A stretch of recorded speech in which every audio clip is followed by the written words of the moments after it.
Hey, welcome to the 422nd episode of the Random Podcast from Heck. My name is Tony. This is the podcast about random things in the world of entertainment, which includes movies, TV shows, and comic books. Big shout out to Andrew Loken. He is a big supporter of the show. You can be a supporter by going to patreon.com/gmanfromheck. Any amount you can commit to will be awesome. If you commit at the Rick Jones tier or higher, you get access to the Secret Podcast from Heck, which is an additional 30 to 60 minutes of extra podcast entertainment every single week. I just last week did a double-sized Hobgoblin big reveal. Finally reached it. We've been talking about the Hobgoblin. I glossed over a few episodes or a few issues where there's just like little tidbits, and then we finally reached that big reveal, which was crazy. But the story's not over yet. We're going to probably take a break. I actually do have a couple off my mind ideas in mind, so for the next couple weeks at least, we'll do that. But if you can't commit to a monthly commitment, you can also help out by going to coffee.com/gmanfromheck, and you can buy me a virtual cup of coffee or four. That's ko-fi.com/gmanfromheck, or just one. What is happening this week? This week is a movie I've been looking forward to, The Strangers Chapter 2. I'm a big fan of these movies. I'm enjoying it, and I might be in the minority with that because the critics do not like this movie. And I found out like late to the game that the people didn't like the last movie. I'm not sure why. I feel that these movies really like flesh things out more than the original ones. Because the original one, that was great. Scott Speedman, Liv Tyler. It told a story. It was sad, but that was it. We didn't really need to know more. Once you expand that, there's more information you want to know. It's like, what happened? Why is this happening? Who are these people? So you get that, and the second movie was totally unrelated. Standalone. It had nothing to do with the first.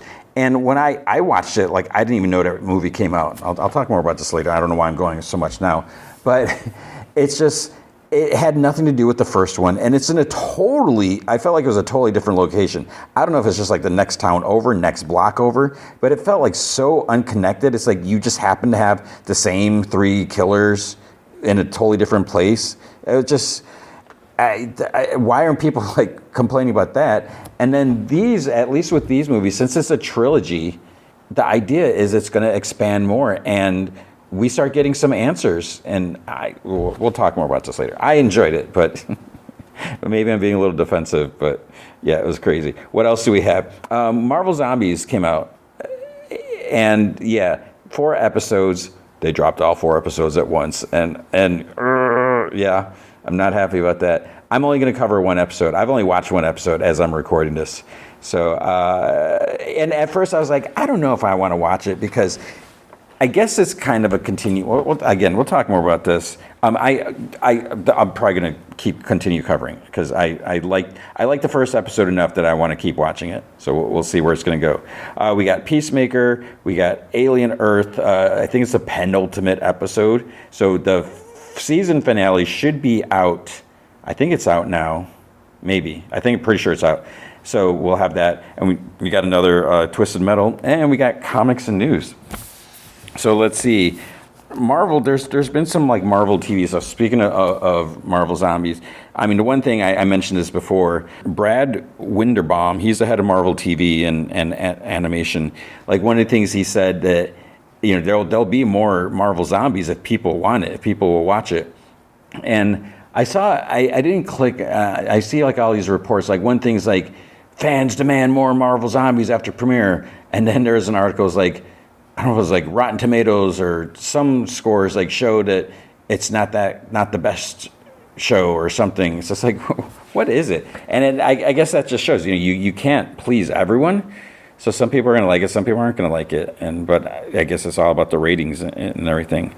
He was also saying, I don't really understand this part. Like one thing I saw was like why, it was mainly talking about like She-Hulk and like Moon Knight. It's like, why don't we have a second season? And I think he was kind of hinting, well, maybe like those shows could return as animated series. Is that better than nothing? Maybe. We want the live action because live action is cool because it is live action. And I feel like if they go to animation route, a lot of times the animation, the animated series don't feel like they're in continuity. It's like they automatically, and sometimes it's blatantly, they don't do that, or they blatantly, obviously go out of continuity. I don't know why the point is. I think part of it, well, if you have something like Spider-Man, like Friendly Neighborhood Spider-Man, originally that was supposed to be, I think, in continuity. But then when I first heard about that, I was like, how can you do that? How can Spider-Man's going to fight like the Rhino or Dr. Octopus or all these people who haven't appeared in the Marvel cinematic universe? It's like you're really limited with what you want to do. You can't flesh things out if you're looking at this little time frame, whatever. Because even we're going to be past that. If we're looking at Peter Parker in high school, there's so much has passed since then, and there's so much that hasn't happened in that period of time.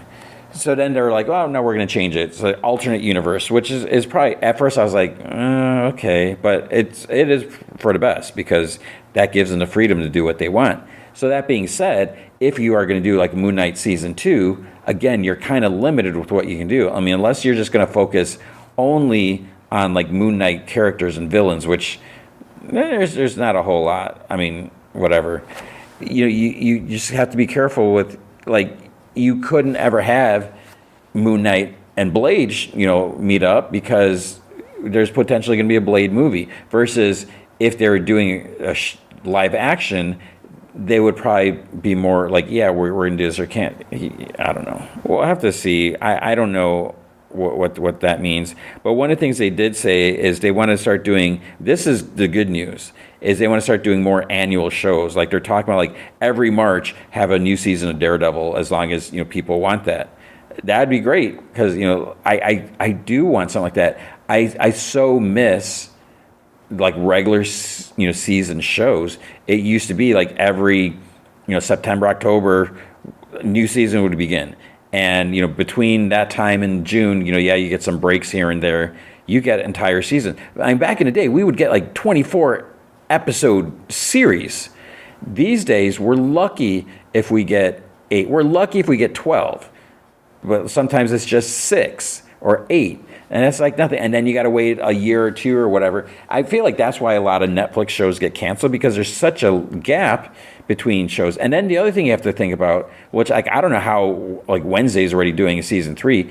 Kids are getting older. You look at Pugsley in that. It is like a huge growth spurt. So depending on the age of the characters, it's hard to do these continued seasons without having to jump forward, whatever. And then it's like you're missing a lot. I don't know. Hopefully we'll get more. But they're talking about doing Friendly Neighborhood Spider-Man and X-Men 97 yearly. When did X-Men 97 come out? It wasn't this year, so it wouldn't have been 2024, right? We are not getting one in 2025, and now you're saying we're going to do an X-Men 97 every year? And in Friendly Neighborhood Spider-Man, because I think that was last year. Time flies for me. This is why, and I could pause and look it up and fake it like, yeah, Tony knows everything about everything. I don't know everything about everything, and I'm not going to fake that.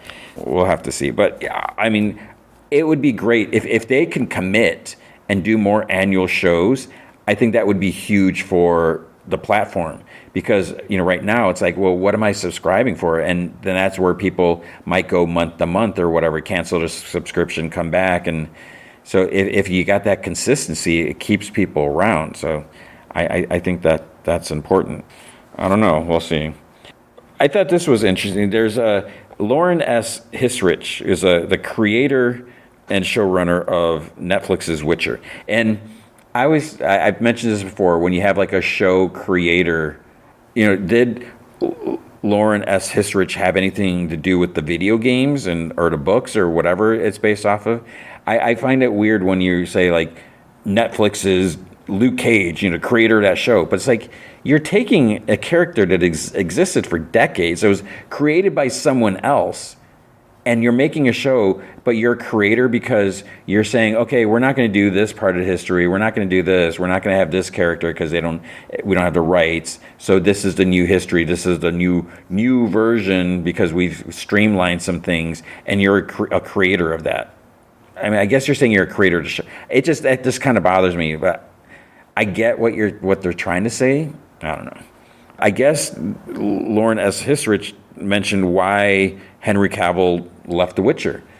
And I always wondered about this because I think there was like some kind of accusations that he was possibly inappropriate. And it's like, could that be? Because I hadn't heard anything else, anyone say anything, negative about Henry Cavill. He seems like such a nice, pleasant guy. But apparently what it was is he left on his own accord, or like it was like his decision. He wanted to leave. He wanted to leave because he wanted to pursue other projects. It's not really clear what. Did he think he was going to be doing Superman? So he's like, yeah, I really want to get out of this so I can go back and start doing some Superman, which unfortunately didn't happen. I get it, but it just seems unfortunate because I only watched the first season. I don't think I watched any of the second season of The Witcher. And just because it wasn't really my thing, I'd never played the games, even though I own one of them. I think it's still sealed for Xbox 360. But it seemed like there was some momentum and stuff like that. And then when they're like, yeah, Henry Cavill's leaving, we're going to replace him with Liam Hemsworth. And then a lot of people, were blah, blah, blah, because complaining. And I understand that too. You got your main, this is a character who's, we've watched or we're supporting. And then now you're bringing in someone else who, whether they're good or not in a role, it's like, it feels weird. I would still say, yeah, recast rather than cancel. Because if Henry Cavill's like, yeah, I'm done, I don't want to do anymore, I would rather get someone else as long as they're going to do the best job that they can and have it continued, and then just have nothing. Maybe people don't agree with that. But it's unfortunate that he chose to leave, and then he kind of put the sour taste in a lot of people's mouth. And I feel like a lot of people just, well, I'm not going to watch it if he's there because I'm only supporting Henry Cavill and this and that. And then, Liam Hemsworth, Miley Cyrus, what does that even have to do with anything? So I don't know, it just bothers me that if you're going to do a TV show, I mean, go into it like from the beginning, like I only want to do 2 seasons. I mean, that's what Christopher Eccleston did in Doctor Who, right? He's like, I'm just going to do one season. I wasn't crazy about that because I wanted him to do more, and it just felt so weird that we had a doctor for such a short time. But that's what he said from the beginning. I'm pretty sure. Then it wasn't like a big surprise, like, wait, what? You don't want to do it anymore? So yeah, if you're going to commit to like some franchise like that where they want to build something out of it, and then you're like, yeah, I think I've had enough. But it's like, no, you. But then at the same time, you don't want someone just half-assing it because they don't want to do it. So I don't know. What about Tom Holland? Apparently he got injured being Spider-Man. I think he got a concussion. So you got to watch out. Concussions are bad. I get so many of my students get concussions. Like, what the heck are you doing? So be careful there. James Gunn stuff. There's someone that had asked, I think it was on Threads or something like that, I saw pop up, where someone's like, Lex Luthor's prisons in that interdimensional place, whatever, are there bathrooms out in the open? Can everyone see? Or and James Gunn is like, yes. He's like, see that little box in the corner? That's a bathroom. So basically, all the people in those prisons, they had zero privacy. And, on the one hand, I do kind of love, I'm having some issues with James Gunn and some of his decisions or whatever, but that's besides the point. That's just me being me. But I do love the fact that he actually answered this question because, not that I'm obsessed with superheroes going to the bathroom, but this is something that I've talked about on more than one occasion. And it's so cruel. And I think it really makes Lex Luthor out to be a cruel guy where it's like, you got to go to the bathroom, you're right there, and everyone can see you. I mean, that's so inhumane, but that's kind of the point. They had no rights there. There was no court. He just took them, kidnapped them, and shoved them in there. I mean, I guess they're lucky they even got food. And it's like, how did they get food? Who was feeding them? What were they eating? So yeah, that's pretty gross. Also, there's some comments about There's a few different things. I think this is something that I want to talk about with the parents, Superman's parents. He's like, no, it's not a trick. It's not something that's going to be retconned. Yeah, I definitely, I could sit here. I definitely have more to say about that. So I don't know if that'll be this week's or next week's Off of Mine, but I definitely, absolutely have a lot to say about that. Deep breath. But then what? I'm not going to go into it now. That's just what he said. What about Batman? Apparently, he wants his Batman to be a brute. He says, I like the detective Batman, but I also really like the fighter Batman. That's just the brute that's fighting. And I get that. You want a Batman that is awesome. Because when you say brute, I'm thinking more kind of like absolute Batman is like big, huge tank, which I'm not a fan of.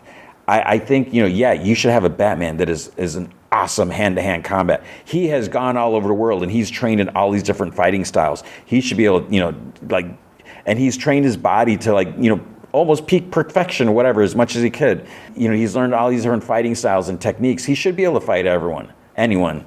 But I don't want him just to be, that was the thing, like Ben Affleck's Batman, there's, a lot of cool things. I really like Ben Affleck. Not super crazy about some of the decisions there either, but just having a big, solid Batman, there's something cool about that. I'm glad that James Gunn says he likes the detective Batman, but I hope that doesn't get pushed aside so you just get the fighter Batman, because in my opinion, I think one of the huge important things about Batman is that he is the quote-unquote world's greatest detective. You need someone that is like this almost genius, statistician that can think about everything. So that's why they always say that Batman wins given prep time, that he will look at someone and figure out some way how they can be defeated. What are their weaknesses? What can he do to win? And I really think you need that. You need a calculating mind to be able to think and do all this stuff. So I hope that doesn't get pushed aside. So we'll have to see how that goes. We'll also have to see, what about Sam Raimi? Is Sam Raimi going to be doing any Marvel? Because there's been quiet rumblings about another Doctor Strange, but I don't even know if there's any movement at all. Maybe there is, maybe there's not. But he's saying he would love to work with Marvel again. But he said they haven't reasonably asked him to do something. Because there's talk about people are like, what about Spider-Man 4? And he's like, well, I haven't heard anything. I read about that. People were talking about that. He's like, but I think Sony and whoever they have some success going with what they're doing. That do they really want to go back to him and what he did? I would love that. I don't see why we can't have two different versions of Spider-Man. I don't think it'd be confusing. Just make it clear in the title, or I don't know, but.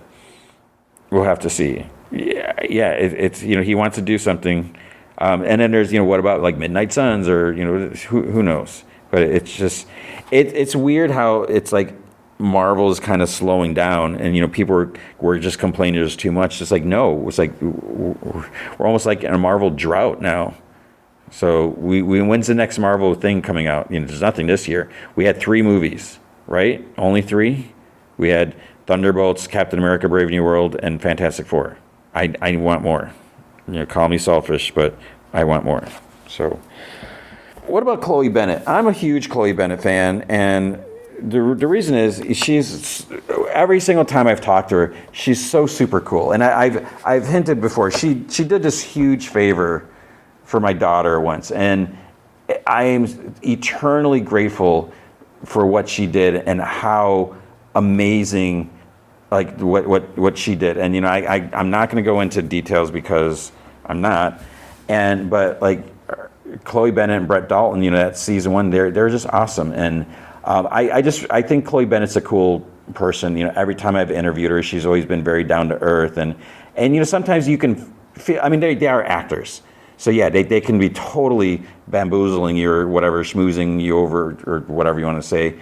But I feel like when you're in the press rooms and when you see when you're waiting for your turn on the press line and you see how they are, and I mean, unless they're so amazingly on, but when you're going from camera to camera to camera, you can't be like completely on the whole time. You got to like catch your breath and, let your shoulders sag a little. But, like all these, I feel like they're just so real with, if you've ever seen any interviews with them. And she's just always been, hilarious and just witty and everything like that. And so many people liked her in Agents of S.H.I.E.L.D. And I love the show. I know it wasn't perfect, but there's still like a big fan base for Agents of S.H.I.E.L.D. and for Chloe Bennett and everything. And I guess there's rumors like she's going to come back, but it keeps coming back. And I've given up hope. I mean, I just don't think it's going to happen. But apparently there's a scooper that said, and I don't want to name this scooper. I was thought about it. The reason I don't want to do it because I don't know if there's any validity in this. Because apparently this scooper said that Chloe Bennett was going to return in Vision Quest. That, Chloe's there, maybe S.H.I.E.L.D. or something like that. But then now they're saying that that's not, or it's not going to be in Vision Quest. Or I think they said something like, well, this isn't going to be the project she comes back in. Does that mean she is going to come back in something? Or like, no, she's not coming back at this time? Because there's like, I don't think there's any mention of any S.H.I.E.L.D. characters or whatever. So she's not in it. But and that's the thing. Are they saying that like, well, it was going to happen. My sources said it was going to happen. Now things have changed. A deal fell through, or maybe my source was wrong. I'm so super skeptical. And I was talking to someone at work about that. I feel like I'm just skeptical about everything. So I don't know, because I just find it so incredibly perplexing. Who is giving out this information to the scoopers? Why would someone risk their job? I mean, I would think that if you have a job in the industry and a studio at any level, you would be so eternally grateful to have to have that position, because I feel like a lot of them could be easily replaced. You do something wrong and you get like booted, they'll find someone else that's eager to step up and maybe work twice as hard because they're so hungry for it. So I just think it's so crazy. It's such a huge risk. I mean, unless you're somehow giving information or not. But what are you gaining by giving this? I mean, are you getting paid to give this information? I just don't understand where these scoopers get their information from. The only thing I can think of is when I was doing more in the comic book stuff, I had creators, and I'm definitely not going to name any names, but I had creators that often spoiled things for me. They told me, yeah, this is going to happen, or this is the idea, this was going to be in the next story and stuff, and more. And there's been times I'd be like, holy crap. I was like, that is insane. And I could have easily gone and posted about it, whatever like that. I would have gotten hits. And then when it came true, because I know it was true, because there's been times where I've seen actual scripts and pencil pages and stuff like that. So it's not like, well, this might happen. I would be like, no, this is definitely going to happen. I would get a lot of flack for it, because then the publishers, whoever, whatever is doing it, then they're gonna be like, okay, we're not giving you any access because you ruined our plans for this.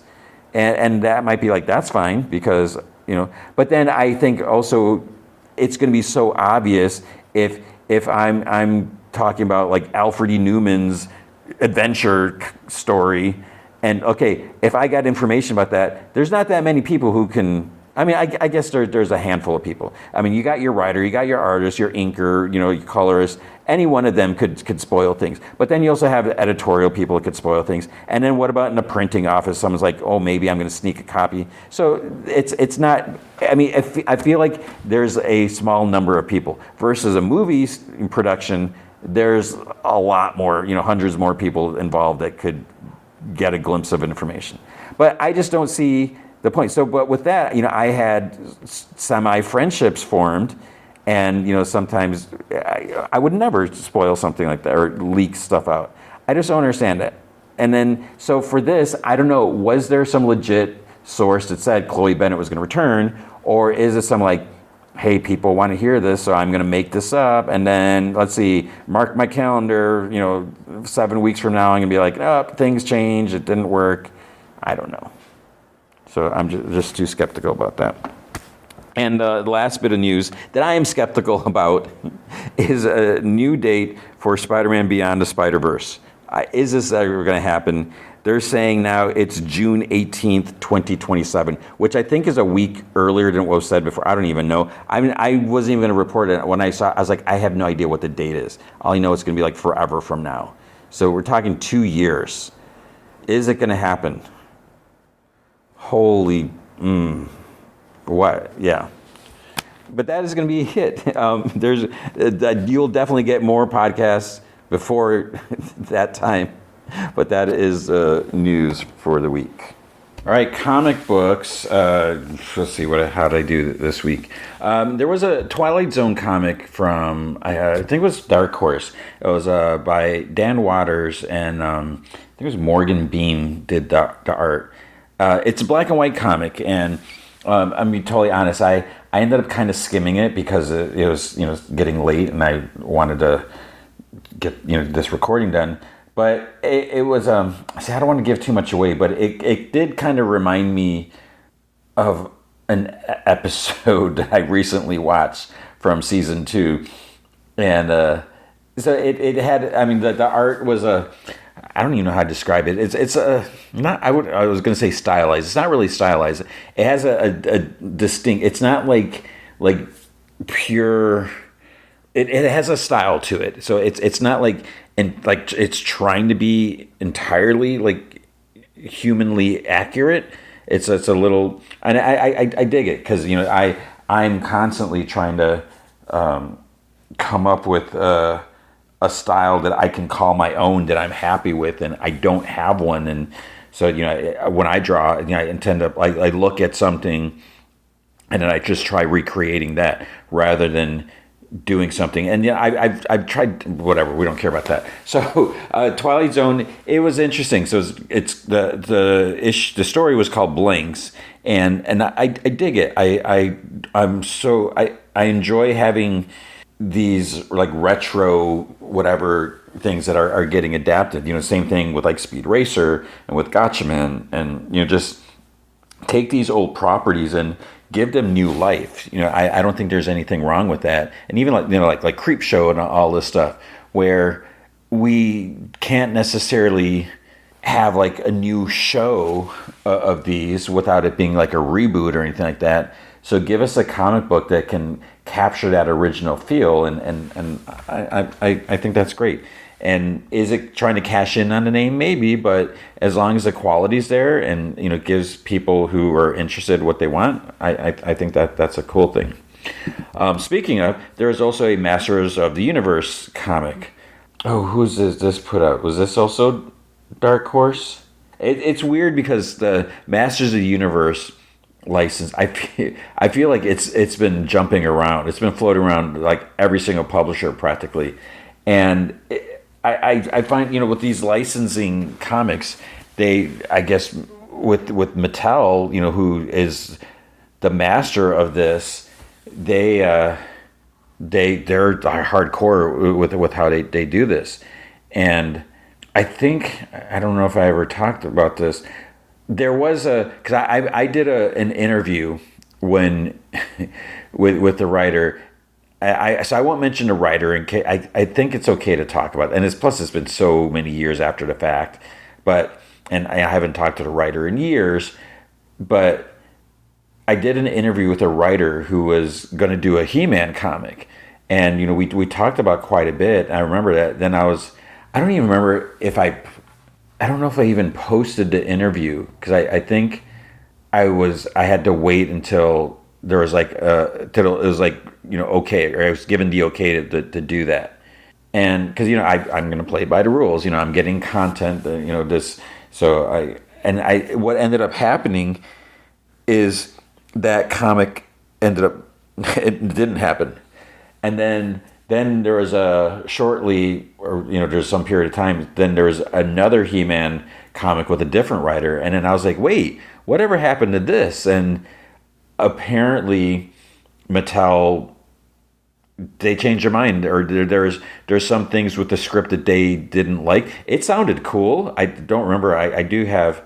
I might still have a transcript of that. I might even have the audio somewhere, but I'm not going to play it because I'm just not going to do that. But I think that the story sounded kind of interesting. I think it was a slight departure where I wouldn't say it was like edgy or anything like that, but it was kind of pushing some of the things, like, and probably Mattel felt, and I didn't, I never read the script, and I don't know how the entire series was, but there must have been something in there that Mattel's like, yeah, that's not keeping with the tradition of our character. And now those are my words. It must have been something like that where they want their characters to be a certain, do certain things, say certain things, act certain ways, and not do whatever. So they must not agree with something, and they just canceled the whole thing, which is crazy. It's, and I hope that this writer got paid for what scripts they turned in, even if it never got published. That was just ridiculous. And I think there was actually even an artist that was involved, because I think there are some things, and I don't know if that artist ended up doing it with. I'm talking way too much about this He-Man stuff. It doesn't even matter. But it's just I'm totally. I don't know why I'm just like thinking about this now when I'm talking about this new He-Man comic that just came out. So it's just, there's a lot of things, and to me it's interesting to think back about it, and just like the behind the scenes stuff that you don't always know about in that. So there's a new Masters of the Universe comic. It's written by Tim Seeley, which is cool. And what is really cool is that Freddie E. Williams II is doing the art. So Freddie, I don't know Freddie.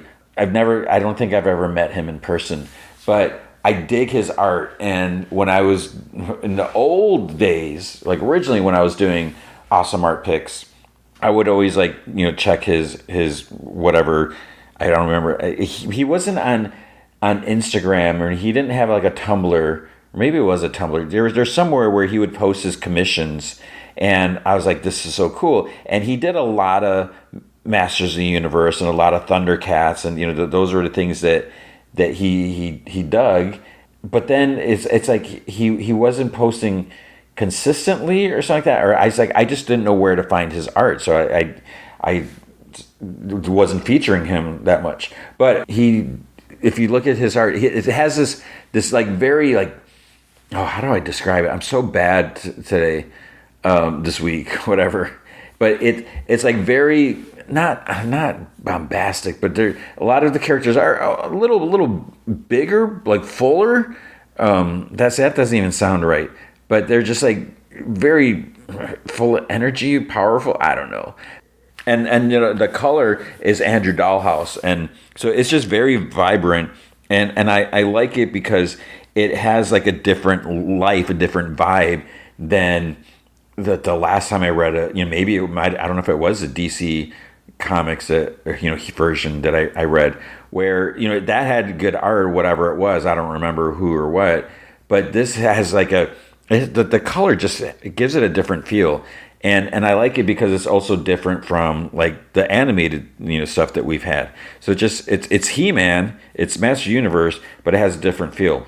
Anyways, about this issue, it's pretty cool, because it looks more like traditional Masters of the Universe, not the recent Tila show, the Kevin Smith stuff. I don't think I ever watched season 2, where the character designs were a little different. So the characters here are a little more traditional to what the original animated show, and again, but in Freddie E. Williams' style, which is recognizable, who's who.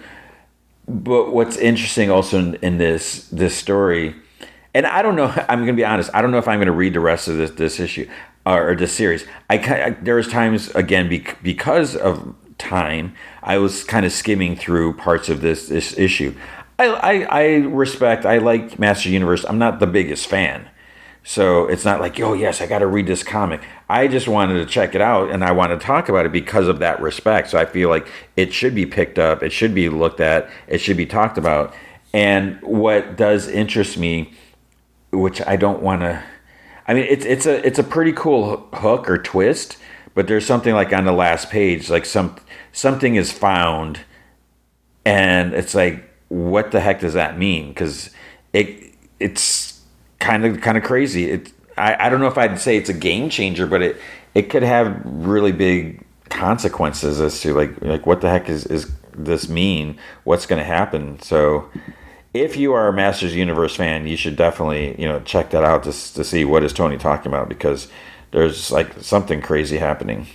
At Image, I don't think there is much that I read. There's Invisible Man #2, and I think it was James Tynion. I forget who did the art, but I'm like, wait, issue 2. I was like, how did I not read?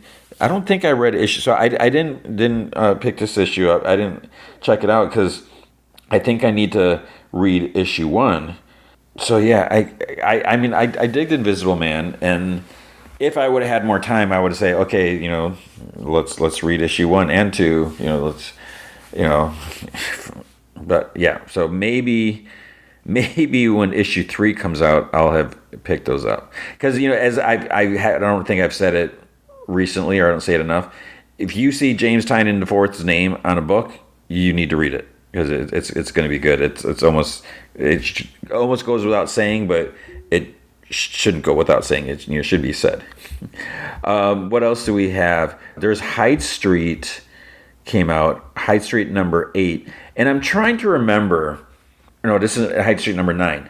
I don't remember if I read issue 8, because I think there was one. I mean, I'm a big fan of this series. I find it fascinating, and it's almost a little, not stressful, but it's like, man, there's like just always like bad things happening here. So Hyde Street is these people, Hyde Street's supposed to be like a street that's like in every town or whatever, and it's around the corner, and there's like different shops and businesses or people, whatever there. And what they try to do is they're kind of not nice. They're trying to get souls so they can return back. So a lot of these issues, we got like Pranky, the little scout kid. We got what's his name, the X-ray glasses guy. So those are kind of like the main guys. I think you have to, I should look it up, but I think you have to get like, I don't know if it's 10,000 or 100,000 souls before, so you can move on and go back to your life type of thing. So there's kind of a competition. There's like a leaderboard, because they are kind of competing against each other to get these souls. What happened? It must have been. So that's what I'm saying. I feel like issue 8 something must have happened, but Pranky put on this werewolf mask, but it was like an enchanted mask. So now it's like he's a wolf, or he's a werewolf, and he can't take the mask off. So you got to figure that out. This issue, they do mention him and the X-ray glasses guy, but this really focuses on this Dr. Ego guy, and he's like a plastic surgeon. And it starts off, we see the story of him as a kid, because his dad was a plastic surgeon in 1946. Yeah, and then it's just it's kind of sick in a way, because with when his dad was doing it, there was like one person that he worked with was like famous, and I won't spoil who that is. But when this main Dr. Ego, the current guy, in the more modern times, I think it was like 90 something, 97 or whatever.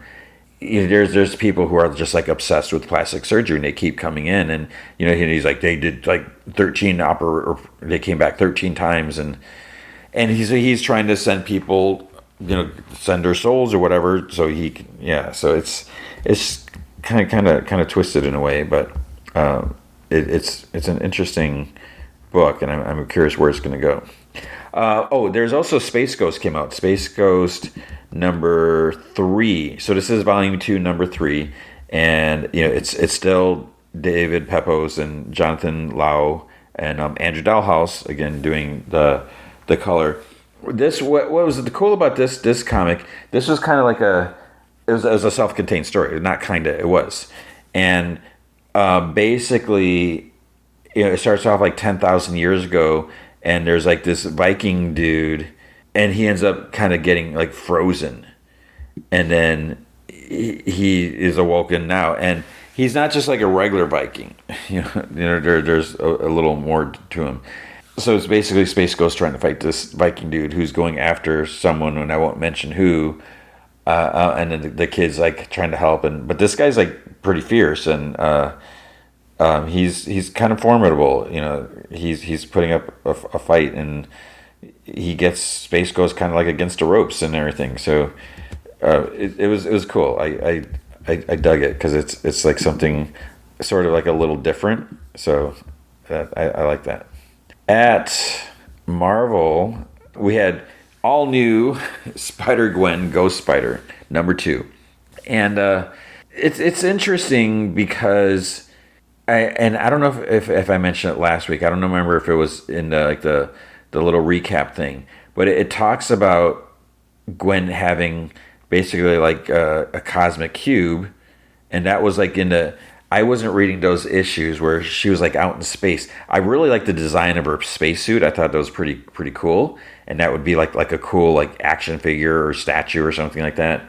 But it was like she had this cosmic cube, and Loki. There's Loki. I don't know what happened there, but somehow what she did is she's now permanently on Earth 616 or whatever, and she brought her dad over. So I don't know if we know why she had to leave. Why did she have to leave Earth 65? I'm pretty sure it's 65.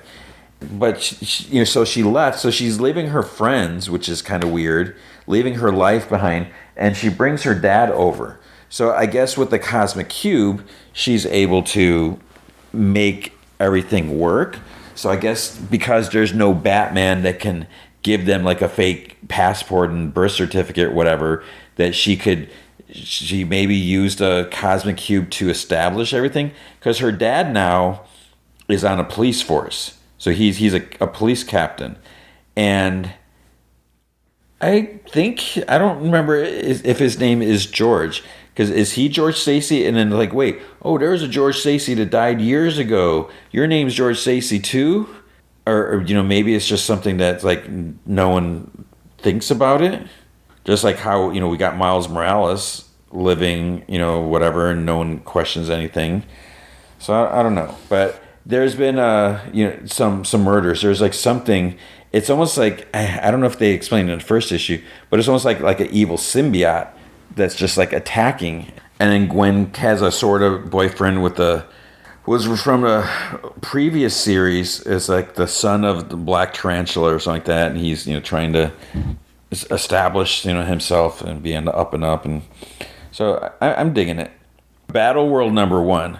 At first I'm like, what? It's like, why do we have this? I was like, this is not going to be good. And then I was like, it's Christos Gage writing it. I like Christos. I like his writing. And then it's like, crap, man. Is Marcus Toe doing the art? I definitely have to read it. I love Marcus Toe. He's super nice guy, great artist. So it's like, yeah, I definitely need, just with the art alone. I mean, it's worth the price of admission. So we got Battle World. I'm like, wait, and as you're reading this, it's like, where does this fit in? A new Battle World has been created. And there's a lot of similarities. There's a voice like, slay your enemies and all you desire shall be yours. But what's a little different is it's like a patchwork on Earth from different eras.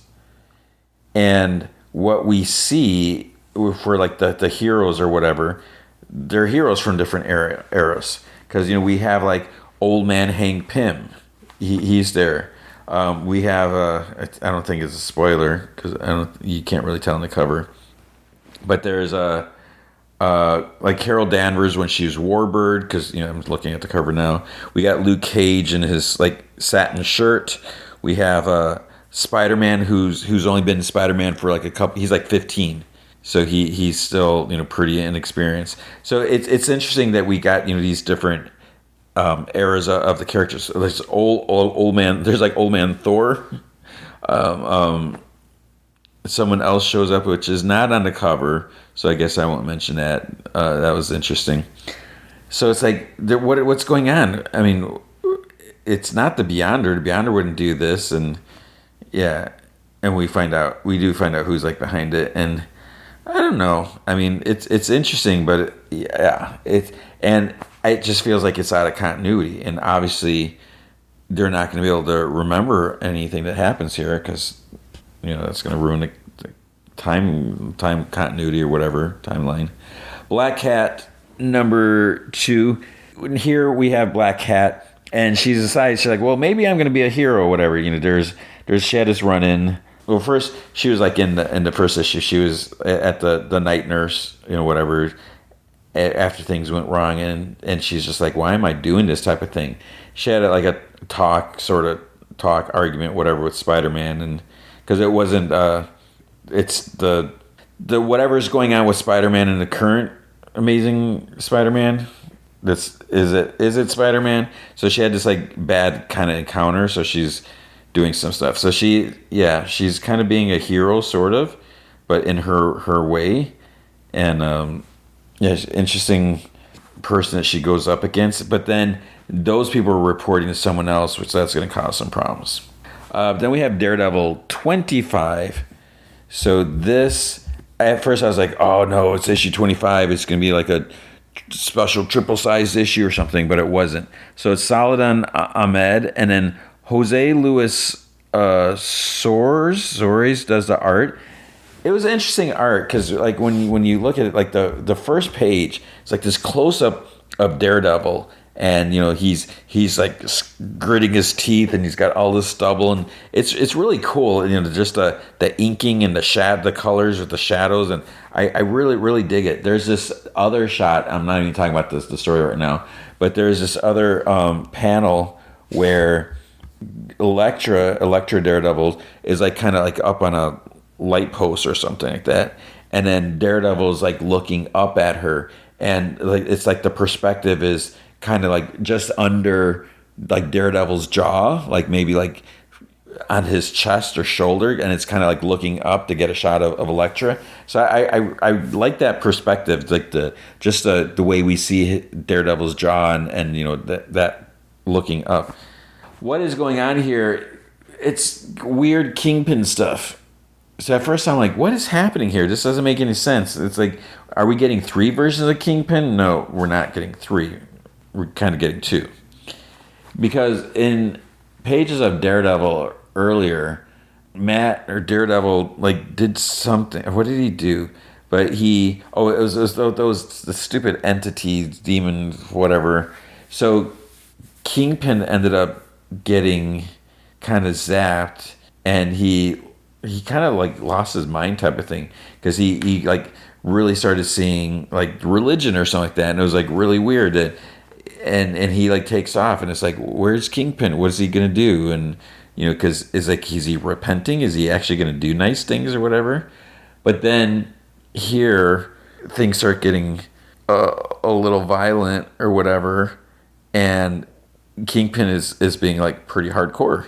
So it's like, wait, how? I thought he was like, and he was like the last issue, but it's like, I thought he was kind of on the side of the angels now, but it's like, maybe he's not. And does he think that he is better than the higher powers and everything like that? So it's kind of cool. And yeah, I guess I don't want to say anything more, but what I will say is, I think this is like the last issue. There's no mention of like final issue or anything like that, but it makes sense if this is issue 25, then maybe they're like, okay, we're gonna maybe take a month off, and then when it comes back, we'll have a new number 1 with a new creative team. Which, yeah, it's just it drives me nuts that they do that. I totally understand why they do it. I'm not going to get into all that, but it's just I find it frustrating that whatever. At least they got the legacy numbers on the comic, so we have that. Death of the Silver Surfer. This is issue 4, and I was really curious in the beginning. I'm still kind of reading it. I do want to see what's going on, but I don't like this sort of like main character that we have. And like last issue, man, she kind of like kicked the Fantastic Four's butt, which is like, wait, what? It was kind of weird. And the fact like Silver Surfer is like defeated or captured, and it was like a kind of a cheap shot the way that happened. But now it's like I don't know how I feel. And of course you got this like evil scuzzy businessman that doesn't care about anything or other people, and he's just like wants to profit off of like alien species. And so yeah, it's just I think I don't know if there's one more issue after this. And we got Emma Frost, White Queen, number 4. So she's still trying to clear herself, because she was set up, and she goes to like different locations, and she goes to Las Vegas, like the Las Vegas charter of the Hellfire Club, and trying to find out what's going on. But everyone's after her, especially the Hellfire Club. So, and then she finds out it's like, oh, they're gonna vote in the new White Queen tomorrow. She's like, what? They're not supposed to do that yet, but they're like trying to like fast track things. So.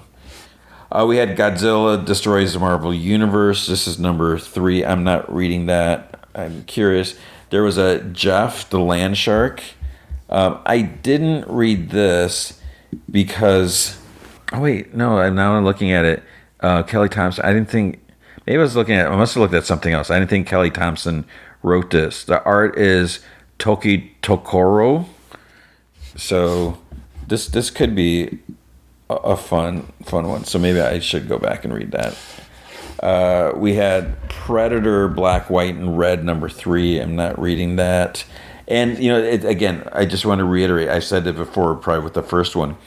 I feel like I could be wrong with these, but if these Red, White, and Blood stories are just taking place in different eras or different locations, I don't think that's a good idea, because if all of a sudden everyone is fighting Predator at some point, then it's also what can you say about that? How come more people don't talk about it or are aware of it? Maybe there's an answer. Spider-Man Wolverine number 5. I'm not really enjoying this so much. I was curious in the beginning where we hear or find out that Wolverine and Spider-Man, they're kind of working together, and they end up seeing some footage about Peter's parents and their death. It was like right before their plane crashed, and in the video Wolverine was there. So it's just like Wolverine, he sabotaged things, and he's responsible for the death. And then what was cool. I don't remember if it was last issue or the issue before. I think maybe it was just last issue. Spider-Man's sister pops up, Teresa. And I'm really fascinated with this character. And I think she first appeared. I forget the name of the story. It was like a Spider-Man hardcover like story. And it was written by, I think it was James Robinson wrote it. And I forget who did the art, but like on the covers, like Kingpin in his like Hawaiian shirt that he wore in the Hawkeye TV show. So, but yeah, that's where we meet Teresa, and I'm really interested in the character. I don't have a problem with all of a sudden here's a new character. It's like, wait, now Spider-Man, how can he have a sister? We never knew, but there could be reasons for that, and whatever. I mean, yeah. But there's who's this dude on the cover? Because it's just there's a lot going on here, and it was just like, So I don't know how I feel. There's more about the footage. Yeah, it's just gonna be a little awkward. Then we have Spider-Girl number 4, and it's just weird. So we have a Spider-Girl comic now, but no Spider-Boy. Okay. And Spider-Girl, there's definitely some differences, like with her origin or whatever. And, the fact that she's pretty sure she's a mutant. And it's like her like what's her motives? Because she was Bullseye's sidekick, and now, she puts on the Spider-Girl costume. and it does seem like she wants to be a hero, but and now she's like fighting bad guys, and it's like what are you doing? What's going on?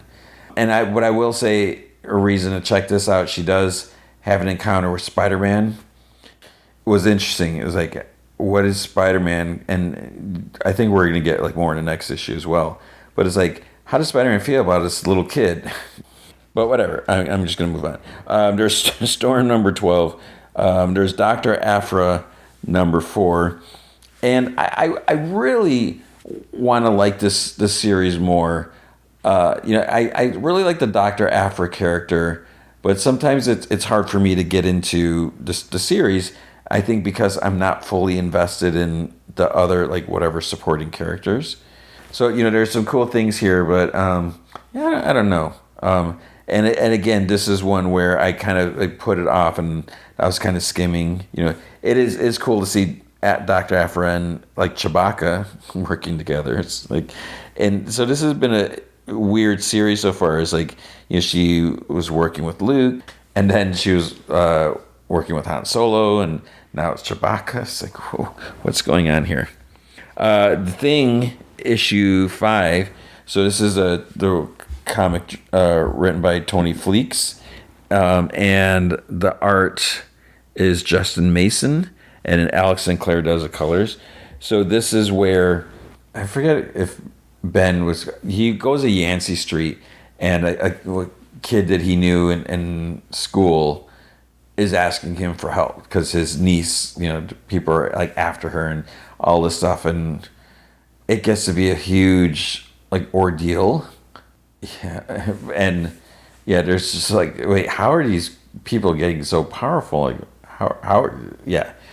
I liked it, I'm pretty sure this is the last issue, so that this would be a good like collected book to have. Like if someone's like, oh, what can you tell me about the Things, and it's just like, hey, check out this graphic novel or trade paperback, and so I like that.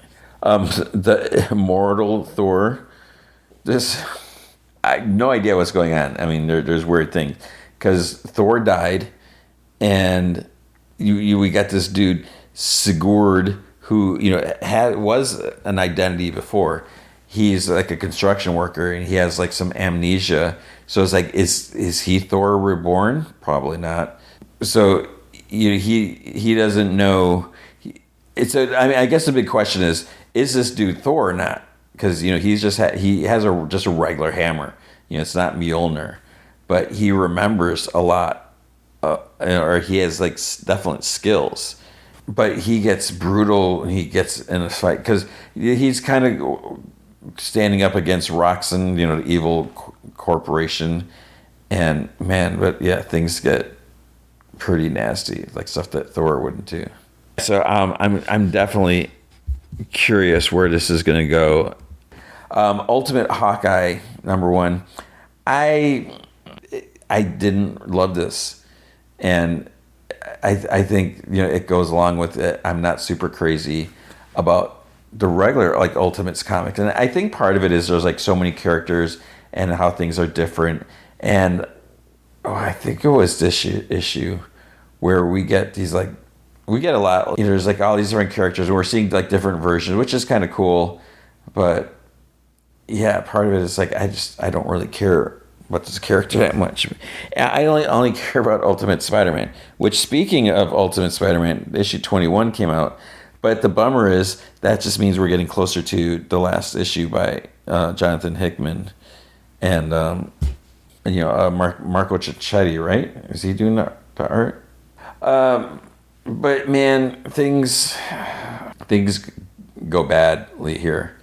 Yeah, I don't even know. I don't even know what I want to say now or what I should say because I don't want to spoil things. But Gwen has been doing some interesting things, and I mean, no one knows. So I'm moving on. I'm digging Ultimate Spider-Man, and there's just so much crazy stuff that happens here, and I don't even remember now what I just said. I just kind of lost my thought. I'm like so tired right now, and we're just like in the beginning. But there's crazy things going on, and I think this is like my favorite Marvel comic right now. It's just it's so good. There's Venom, Red, White, and Blood. I didn't read that. Vision, Scarlet Witch, not reading. X-Men number 22. My problem with this is next issue is like what is it even called? Age of Revelation. So as I'm reading this, and it's like this is just kind of filling up. Everything's gonna get twisted, and so what we're doing or what we're seeing isn't gonna matter. I mean, maybe it'll still matter. I don't know. But Doug Ramsey comes and it's like, what are you doing, dude? And he's, is he the heir of Apocalypse? And I just don't know how I'm gonna feel about all these. I'm hoping they don't just like try doing too much at once.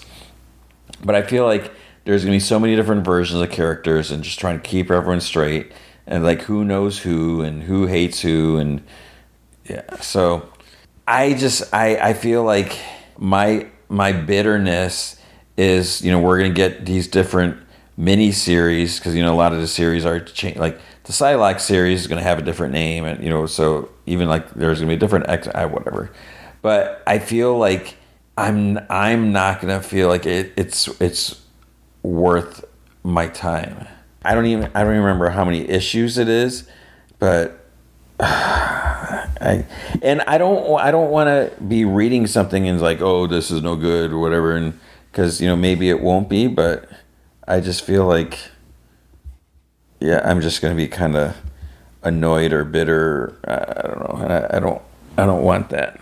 Over at DC, there's a few books that came out. There was a Absolute Wonder Woman. I don't know what issue. I'm trying to remember what it was. This is like my. Is this my favorite? Yeah, Absolute book. I mean, it's such a cool version of Wonder Woman. In the beginning, I was like, I don't know how I feel about this, but it's Kelly Thompson writing, and we got some cool things going on, and there's I don't know if you've been reading, but there's like that maze that she's been at, and there's like other stuff.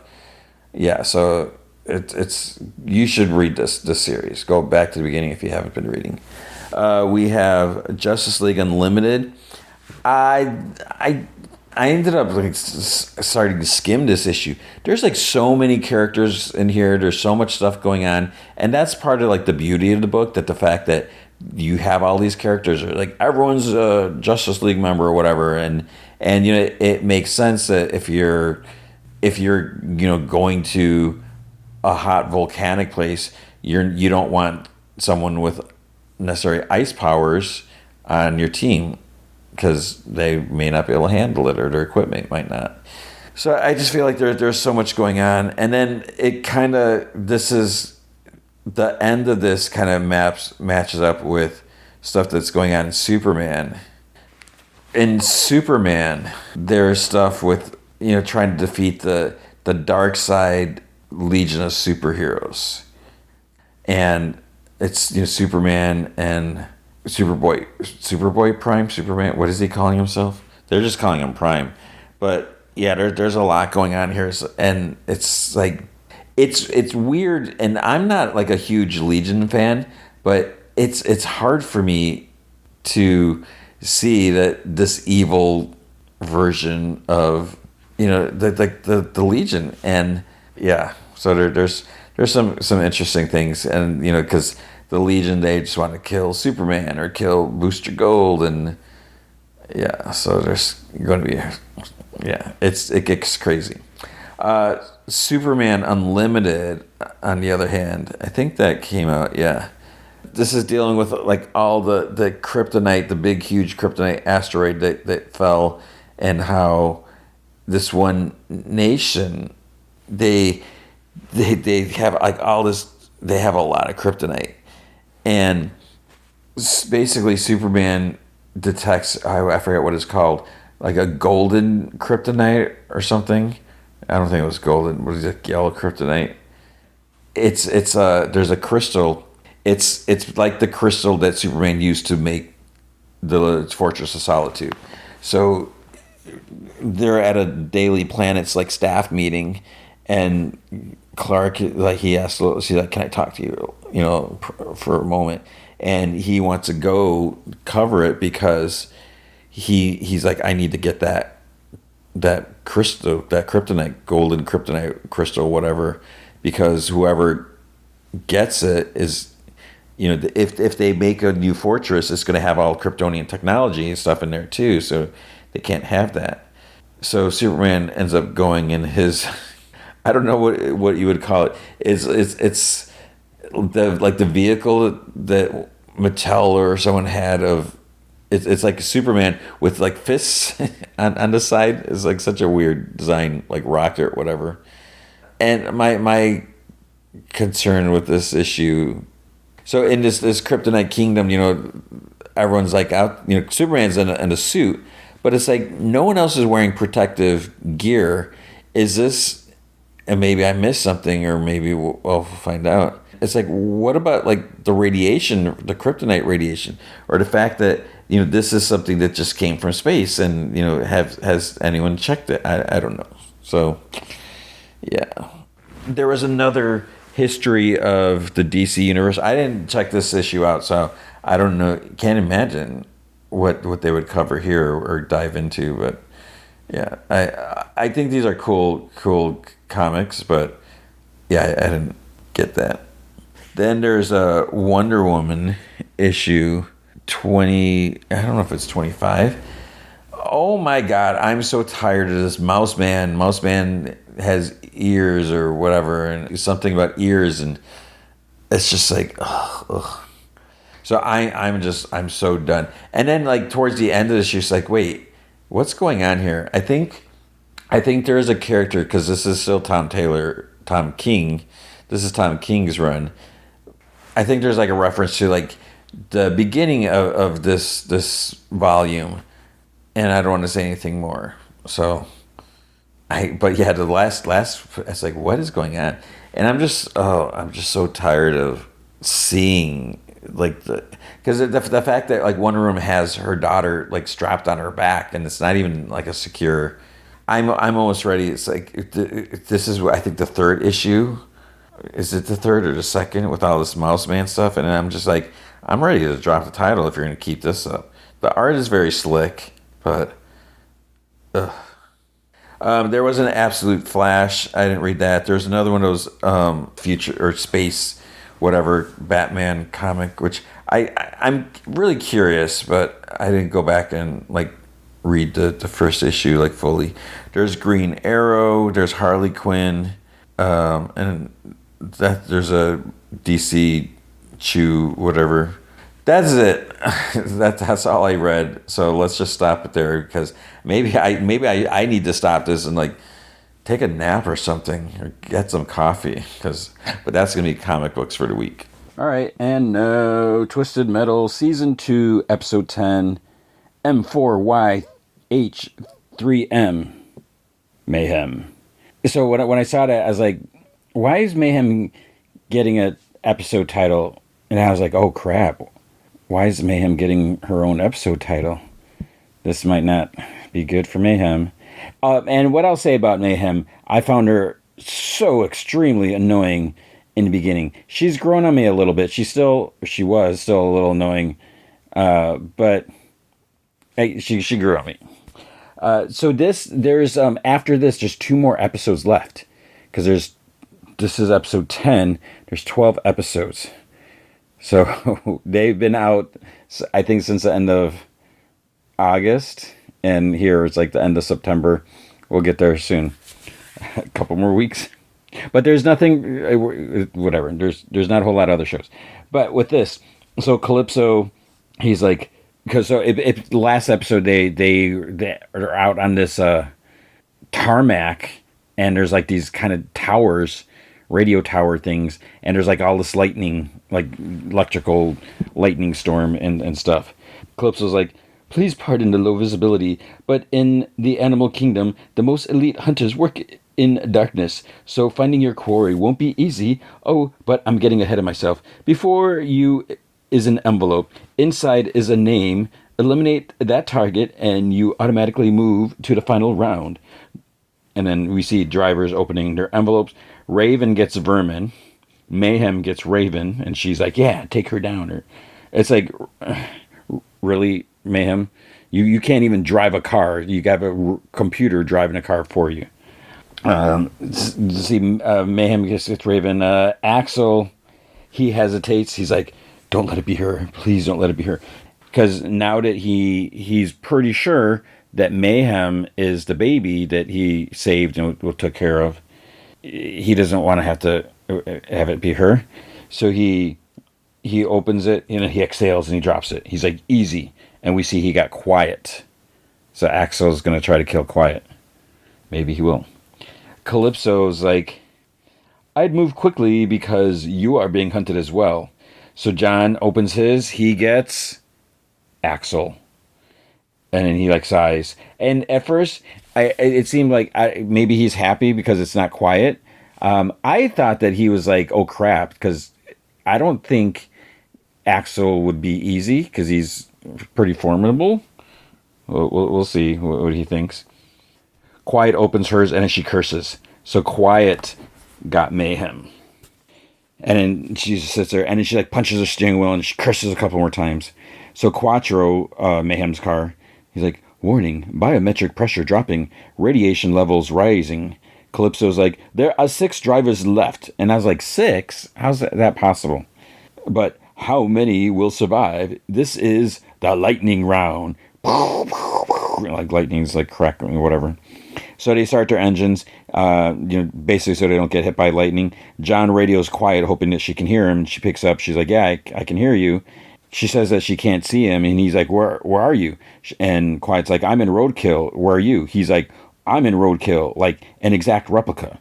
And Quiet's like, "I knew he was going to pull something like this. He's trying to turn us against each other." And John's like, "Well, it's not going to work. You heard what he said. We take out our targets," which he looks at this card. "Shouldn't be that hard." And I'm like, not taking out Axel is not going to be hard. I don't know about that. And then Quiet's like, "John, I got the kid." And he's like, "Oh, poop." And she's like, I don't know what the fudge I'm going to do."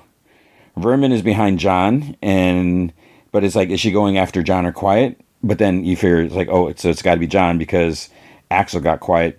And then she starts shooting at him. And Quiet's like, "I'm coming." Back at Calypso's, he starts clapping to wake up like Sweet Tooth, Mike, Stu, and Grim. Sweet Tooth curses at Grim. He's like, "You killed Harold," and everything. And in Sweet Tooth, he's chained and he can't like really reach him or anything like that. He's like, "Why am I the only one chained up?" And Calypso's like, "Because you are the only one stupid enough to try anything." And Sweet Tooth is like, "Okay, fair." And Calypso's like, "To say I'm disappointed would be an understatement. I plotted out a beautifully wicked round only to end up here conducting a trial for you ingrates, simply because you broke my rules, an infraction for which there will only be delicious consequences." And Mike's like, "We didn't break any of your rules, man." And then he's like, "I'm talking about the blood spilled in the dormitory." And Mike's like, "Blood? Whose blood?" And in stupid Stu, he's like, "Yeah, what could you possibly be talking about?" And Calypso like snaps, and then Dave's body is brought out like on like a gurney or something like that. Mike goes to him and he cries out. He's like Dave. And in stupid Stu, he fakes it too. He's like, "Oh no, Dave." Or he's like, he's doing such a bad job. He's like, "Dave." And Mike's like, "What the hell happened to him?" Sweet Tooth's like, "Nobody cares." And Stu's like, "Well, I see a rope. Seems like classic suicide. That just makes sense, right? Case closed." Calypso's like, "No, you killed him." And he's like, "No, I didn't." And Mike's like, "What, Stu?" And Stu's like, "No." And Grim's like, "Didn't think you had it in you, kid." And then Calypso's like, "You've been eating people in secret, and when Dave discovered your flesh stash, you killed him to cover it up." And Stu's like, "Wait, no, I'm not a cannibal." And Calypso's like, "Then how do you explain this?" And he pulls down like Dave's pants, and you can see Stu's bite mark on his butt when he bit him, trying to get him to let go of his leg. And he's like, "I didn't do that, I swear." And Calypso's like, "One way to find out." He snaps his finger, and Sweet Tooth's like, "If the teeth fit, you're guilty as spit." But he doesn't say spit. Calypso's guy pushes Stu like down towards the butt, and Clips is like, open wide, and then he either like grabbed him or hit him or did something like that, and Stu's like, ah, and then he like shoves him down. He's like, a perfect match, and Sweet Tooth's like, Stu, a murderous Cinderella, who would have thunk it? And then he's like, okay, yes, I bit Dave, but I swear I didn't swallow, I swear. And Clips is like, now we're getting somewhere. In the lightning round, Mayhem sees Raven and yells at Quattro to get closer. And it's ridiculous that, again, she's not even driving the car, but then the car gets hit by lightning. Quattro's like, electromagnetic interference system error, error, error. And then it's like, hola, me llamo Quattro. So she pulls something out and plugs it back in. And it's like, how would she know or be able to do that? And then, system rebooting. Hello, where can I drive you today? And she's like, target the witch. Vermin's still chasing John and shooting. So Quiet says that she sees him, backup's coming. And I think Axel, did Axel come up then? I think he says that she needs to worry about herself, and he drives at her. He hits her with like one of those, those like sound wave blasts, whatever that they were using at the drive-in. Her car goes into spin. He laughs, and he goes after her shooting. So Stu's talking. He says at the back at the place, he says that he went into the locker room and he saw Dave. And he says that Dave was going down on himself, but he wasn't. What did he say? Something like he was S-ing his D. He's like, but it wasn't a D, it was an L, a leg, Frostbite's leg. He's like, I swear, Dave is a cannibal. You can ask Mike. He knows I don't eat people. And Mike's like, I don't know what to say. And Stu's like, tell him I don't eat people. And Clips is like, whether or not you found pleasure in the taste of a man is irrelevant. Dave's blood is on your hands, literally and metaphorically. That's murder, and that's against the rules. Stu's like, no. He was trying to kill me, but then he slipped, and he fell face first into a hook. And Calypso like laughs, and Grim's like, a hook? And Stu's like, yeah, like for jacket and hats. And Sweet Tooth's like, whoa, are we talking like a coat rack here? A coat rack? Because I don't see a coat rack doing that. And Stu's like, no, just a hook on the wall. You can go check for yourself if you don't believe me. It was an accident, I swear. And Clips is like, then why plant a suicide note? That's the action of a guilty man. And he's like, because Dave was Mike's friend, and he was there for Mike when I couldn't be. And when I first met him, I wanted him gone. But then I saw how happy you were, Mike, and I didn't want to ruin your memory of him. Mike's like, I believe him.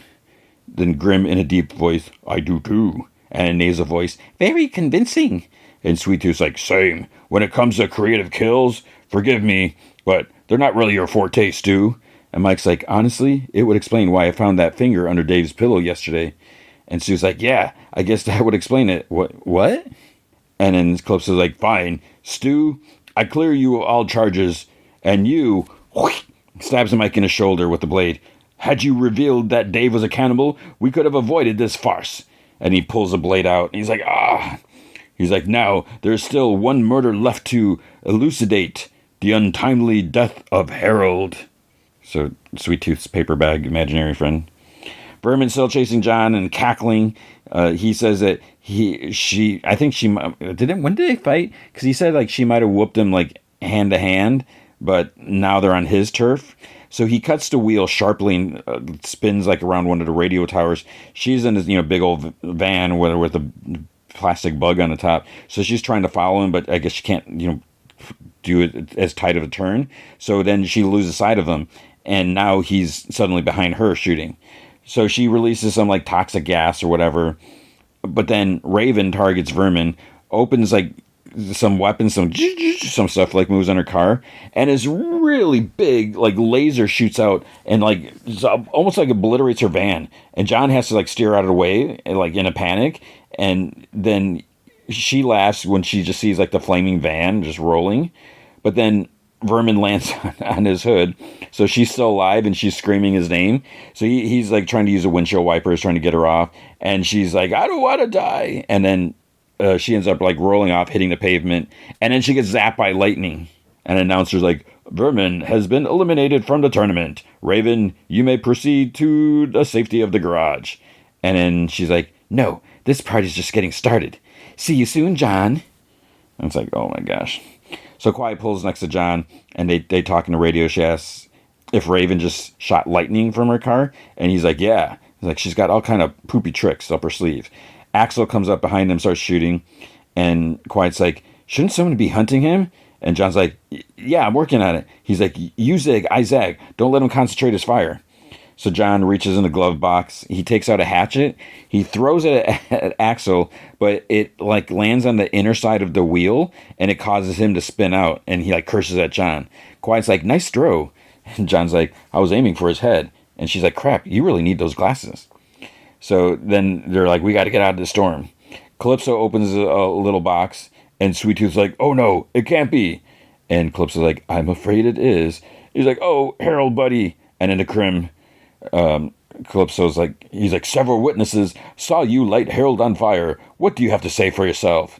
And in like a Pittsburgh voice, according to like the closed captions, like, we can't be punished for this jackhouse delusions. And a feminine voice like, Harold was nothing but a brown paper bag.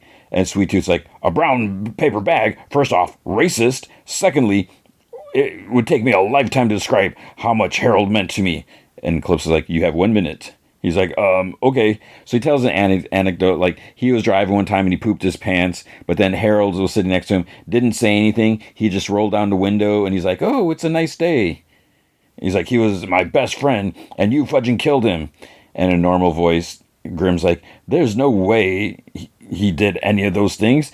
He's like, it didn't do anything. And Calypso's like, I have come to my ruling, Grimm. I find you guilty.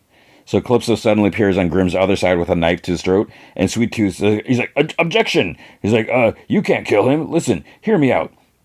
I mean, what's the fun of plugging him right here when you can watch me kill him for sport? And Calypso's like, that would be fun to see, but there must be some punishment for breaking my rules. And then he starts laughing. He's like, you took Sweet Tooth's freaky little companion. Now I'm taking yours. All of them. So then he raises his hand. The spears start getting pulled out of Grimm's through his mouth, like all the souls or whatever. The voices are protesting, like, no, I don't want to go, and everything like that. And then it cuts to like Mike and Stu watching, and they don't see any of the lights that we're seeing, like into the souls coming out, or like the big dramatic music. It's just like quiet, and Calypso's just sitting there with his hand, and Grimm's just like with his mouth open. Mike's like, I don't know what's happening. Stu's like, I never know what's happening. And then Grimm falls over, we get the music again. Calypso has like a ball of souls. It's like, lit up. And he tosses into well. He's like, he shoots, he scores, or something like that. And then Grimm, in a normal voice, he calls out to like some of the different personalities. Sweet Tooth chuckles. He's like, now it's just the two of us, or something like that. Out in the lightning field, Quiet and John are still driving side by side. Quiet sees Mayhem drive by, and so now, she's behind her. And there's flashbacks, moments of them together, like I think when she was teaching her to drive, when they're singing in the car, when they're in like the photo booth and stuff like that. She thinks back to talking to Krista, how like if they win, Quiet's like, we bring down the walls, not just for one city, all of them. So then Quiet, she like pulls out this little like lever thing, whatever. She has her thumb like on a trigger button. She's still hesitant because she doesn't want to kill Mayhem. But then Raven comes up behind them. She's like, goodbye, John. And she shoots like one of her big laser lightning things. So John and Quiet like move apart because they were driving side by side, and the beam goes right between the two cars, and it hits Quattro. Quattro just goes like hits one of the radio tower things, and then it's like poof, it's like goes up in flames, or the front end does at least. So then the announcer's like, Mayhem has been eliminated from the tournament. So she's dead. Bjork's All Is Full of Love starts playing. Quiet stops her car. It's a little dramatic, whatever. And she gets out. She runs over. She's still wearing her red fancy dress. She runs over to Quattro. John gets out of his car, does the same thing. There's still lightning crashing around. Just trying to duck it. Quiet she bangs on the passenger window, but Mayhem's out. Is she dead? Is she unconscious? They're able to get the door open, so John pulls her out, and then they both carry her out. John tells Quiet, he's like, get in your car. He's like, you can't get eliminated. He's like, I'll take care of her. And Quiet's like, I'm not going to leave her. And John's like, look, if you die, all of this is for nothing. Go. So Raven's still driving around. She's like laughing and growling. So it's almost like she's lost it. Axel's trying to fix the wheel, and then he sees Quiet John and Mayhem like on the ground, and he sees Raven like driving up towards him. He's like, I'm not losing you again, kid. So he gets his wheel going. Raven's almost on them, and then she's like, looks like this love story is over. She shoots, and then Axel's there taking it all in, like he's getting hit in the back. He screams, ah! And he groans, and he looks at Mayhem. He's like, please, take care of her. And then his head goes down. He's either dead or unconscious, and the wheels just like roll, and he goes off to the side. And then Calypso's like, congratulations to the remaining contestants. Those who can drive made it to the final round. Then we see a flashback. Mayhem's like going to the wishing well, and she takes a coin. She sits there. She's like, I wish to find a place where I belong. Bloop. And then we see Mayhem lying like unconscious. She starts to wake up. She's in bed. John and Quiet, they fell asleep like at her side, and you can tell she's touched. And then she she throws a pen or something at John's head, and he's like, ow. Quiet's like, May. So Quiet's like, so I guess I have you two losers to thank for not letting me die. And John's like, we can't take all the credit. And Quiet's like, Axel saved all of us. And Mayhem's like, I was like that dude. Couldn't really explain why, but he just seemed, I don't know, good. And Quiet gives her a sandwich, and she's like, thank you. I'm going to need my strength for the next round. Quiet's like, and John's like, Mayhem, you're not in the tournament anymore. And Mayhem's like, well, obviously, I'll ride with one of you. I'll be your gunner. John's like, maybe you should focus on getting some rest. Quiet's like, we all should. So, they both get up. And then Mayhem's like, hey, Quiet. She's like, thank you for having my back. And she's like, yeah, of course, May. Eat. Outside, Sweet Tooth and Stu are standing like over a grate. Sweet Tooth is like dumping Harold's ashes like down there. And it's almost like, are those bagpipes playing somewhere? Is it in his head?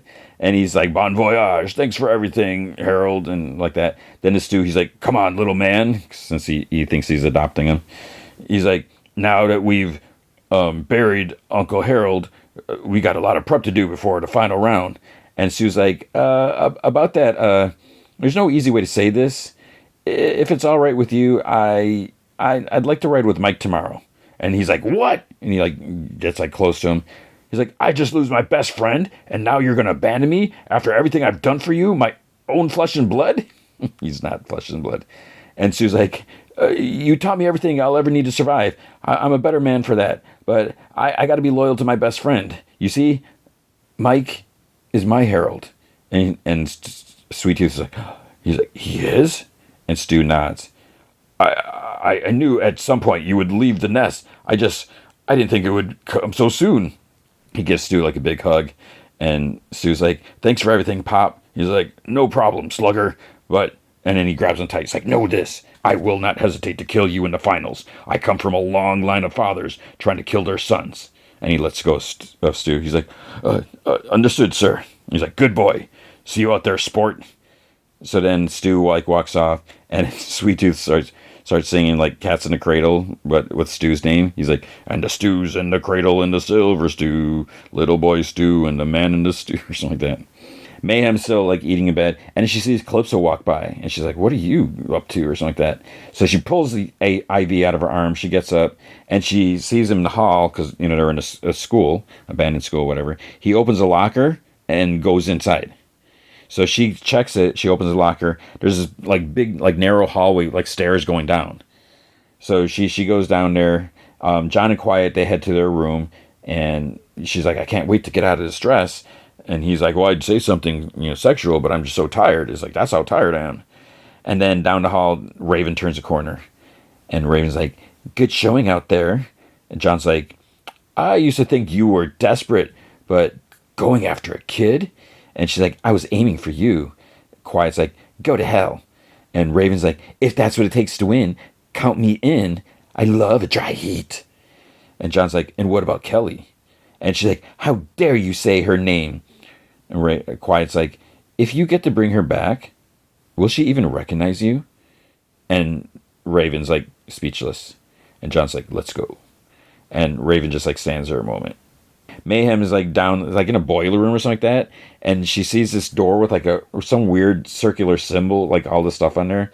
She goes in and she like kind of ducks around a corner because Calypso walks up. There's like a computer and like some screens, and then there's like a bunch of big tubes that are going to like some big man in a mask or something like that.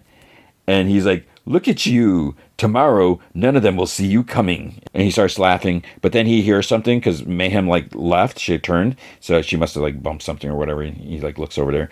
I don't know who this big person is. I'm assuming it's something from the game. Maybe I don't know as much about the game as I thought. Or maybe I'm just not thinking. Or I'm not even going to worry about it till next episode. Mayhem goes up to John in Quiet's room. They're like lying and talking. And Quiet's like, you're not going to be able to have my back in the next round. And he's like, look, the last round proved that us and 2 cars might be an advantage. And she's like, what about May? And he's like, May, we're going to have to leave Mayhem behind. Look, you saw what happened when we sabotaged her car in the qualifiers. It's like poop. Even in the last round, she was a liability. From here on out, it's just going to have to be me, you, and a wish. And Quiet's like, I know, you're right. You know, she can't be a part of this. And obviously, you know, Mayhem's hurt now because she thought that, you know, they're like a family now. And she's thinking they don't want anything to do with her. But they're thinking, obviously, is they don't want her to get hurt. But she's not seeing that. So Mayhem goes back and she packs. And she I guess she somehow she got the computer out of the car. She's like, at least I have you, Quattro. And then she like opens up the door, walks out the front of the school. And that's the end of the episode. So Mayhem didn't die. She almost did. But she still got Quattro. So is she going to find another car? But she's disqualified. She's disqualified even though she's not dead. And it seems kind of weird. How come like Sweet Tooth and Stu and Mike, how come they could have died in the lightning round, but now they get a free pass, and Grimm, they get a free pass because of whatever misunderstanding. That doesn't seem fair. But that's how it goes. So that was Twisted Metal. All right, Alien Earth, Season 1, Episode 7. I guess this is the penultimate episode. I didn't quite realize that till after. I was like, oh crap, there's one more episode left. As you listen to this, the final episode is out, which we will cover that next week. And oh my goodness, this show is just, it's amped up big time. I still remember when I watched the first episode, I'm like, oh man, I don't know if I really care about this show, you know, with all these kids in these, you know, whatever hybrid bodies. And so it starts off slightly, I guess he's in his room. He's with Arthur's body, which is like, oh, they put a face hugger on Arthur. It's like, how's he going to get out of this? He looks at the face hugger and he whispers, he's like, Arthur, I thought maybe you're hungry. And he tries to move the face hugger to the side so he can stick like a straw with like, you know, some stuff in there. And Arthur's stomach's like moving, and like the face hugger like gurgles and then tightens his tail, and Arthur like chokes a little. Then there's a knock on the door, and he like moves his bed like charging station like over Arthur. So it's Smee at the door. He's like, I can hear you in there. And slightly he's like, go away, I'm busy. And Smee's like, what are you talking about? He's like, we're never busy. So he runs to the door and he tells Smee, he's like, keep your voice down. He's like, someone's gonna hear you. And he's like, you're being a poop. He's like, let me in. And he's like, I know something's going on. And Slightly says that, he's like, you're gonna ruin everything. And but Smee like pushes his way in because like Slightly opened the door a little bit to talk to him. And he's like, he just stands there and he's like, is somebody hiding? Because he sees Arthur's arm under the sheet. And then it's a person? And he's like, what did you do? He rushes over to bed. He sees the face hugger and he like screams. And he like falls back like against the wall. He's like panting. And he's like, what did you do?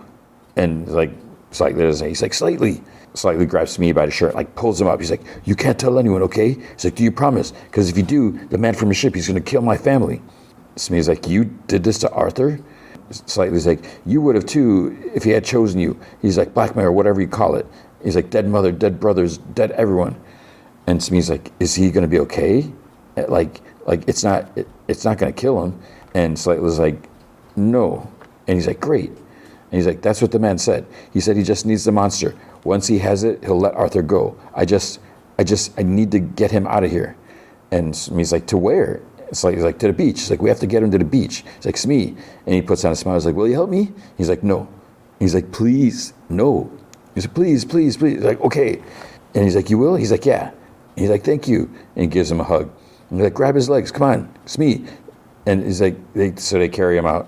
And they check the hall to see. I think some guards just like walk by right before, so they're checking to see if the coast is clear. Kirsch goes to the lab. He sees like a fly on Isaac, and then the sheep is like watching, and the alien is like human size now. So fly like buzzes around, pukes on some like electrical box, and it's like starts to corrode right away. And a couple agents go in. They use like an electro pole to like zap one of the flies. It falls, and they put like a containment like carrier thing over it. This other dude zaps the one in the cage with Isaac, and then Boy arrives. And Kirsch goes in the lab. Since the flies are contained, he tells the dude to collect the hybrid, and he's like, put the fly back in its cage. So he tells Boy that he should be safe for now. So Boy enters. He's like, okay, what do we lose? And Kirsch is like, one of the children got careless. And he's like, oh, really? Which one? I'll send him to bed without any supper. And Kirsch is like, that one.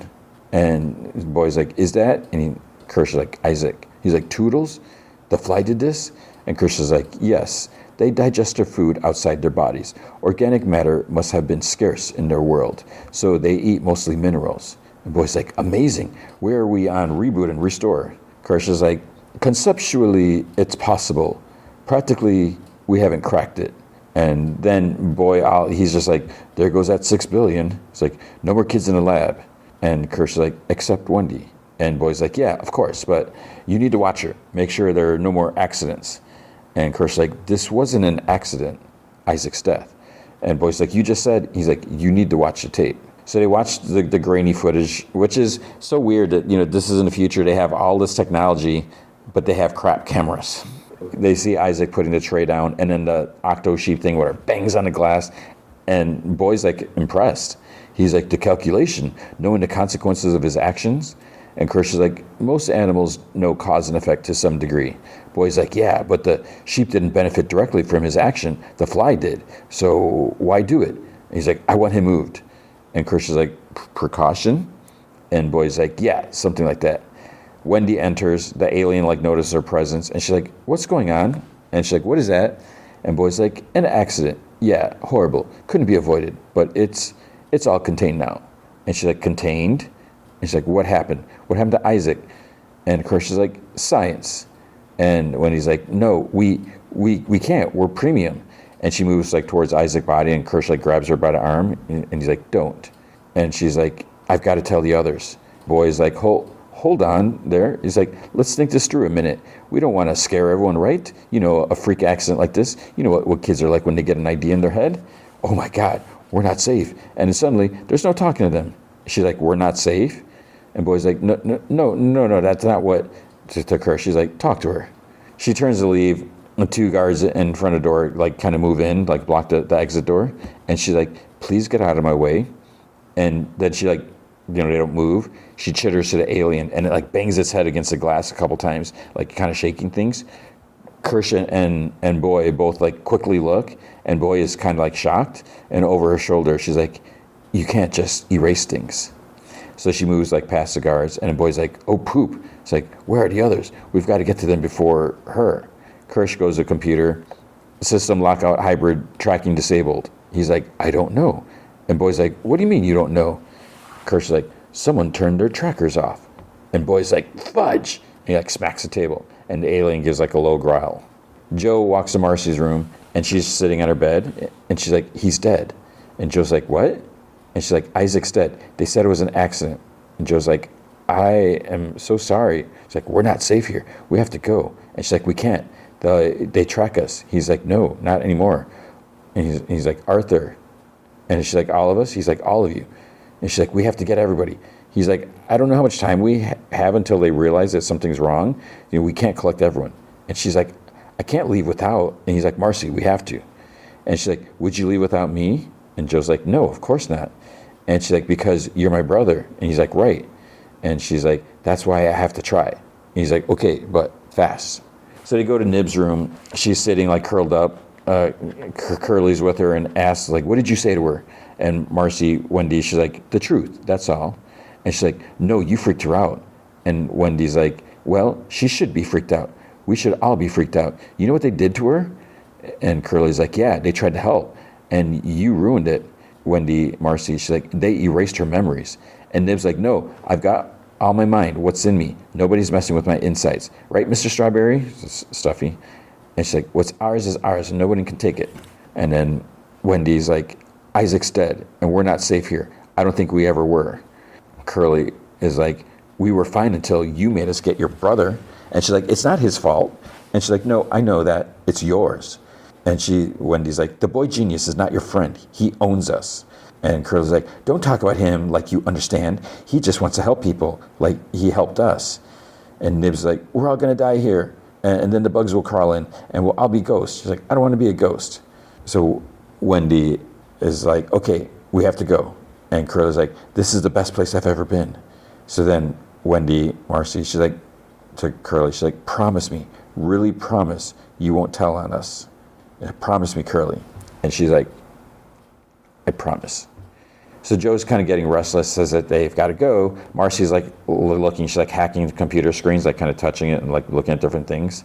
And then she looks at the alien in the lab, and Joe's like, what are you doing? In the lab, a red light goes on, like above the alien's cage. And Marcy's like, come on. Joe's like, what did you do? On the screen, after they leave, you can see the alien like escapes and attacks the soldiers in the lab. So she set it free. Sylvia's like looking at photos of Arthur, like on her tablet or whatever like that, her phone. Boyd comes in and asks her, where's the spouse? And she's like, you fired him. Dame Sylvia, she's like, he's on a transport. Boyd's like, no, he isn't. He didn't get on a plane. You know, what he did was turn off their trackers. He's like, was that the plan? Turn off the trackers and smuggle my kids off the island? She's like, he wouldn't. And Boyd's like, why? Because he's a fudging saint? Kirsch's like, the footage confirms it. Arthur and the brother turned off the trackers a couple hours ago. Boyd's like, so you tell me you don't know anything about this?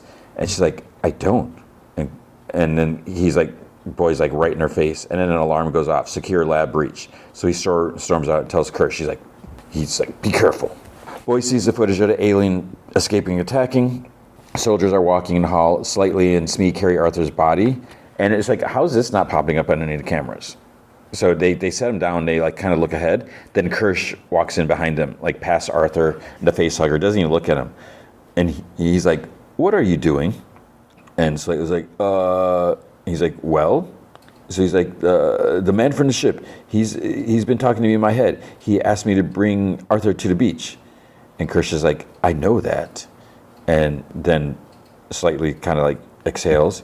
And Kirsch is like, I mean, what are you doing going that way? The quickest way to the beach is to take the secure elevator. And he like opens it. He's like, you're going to be late.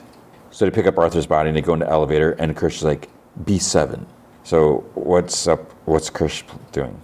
Joe, Marcy, and Nibs walk outside, and they're, it's kind of like jungle, on the island. They come across like some graves, and Nib rushes over, and there's like she's like, that was my name before.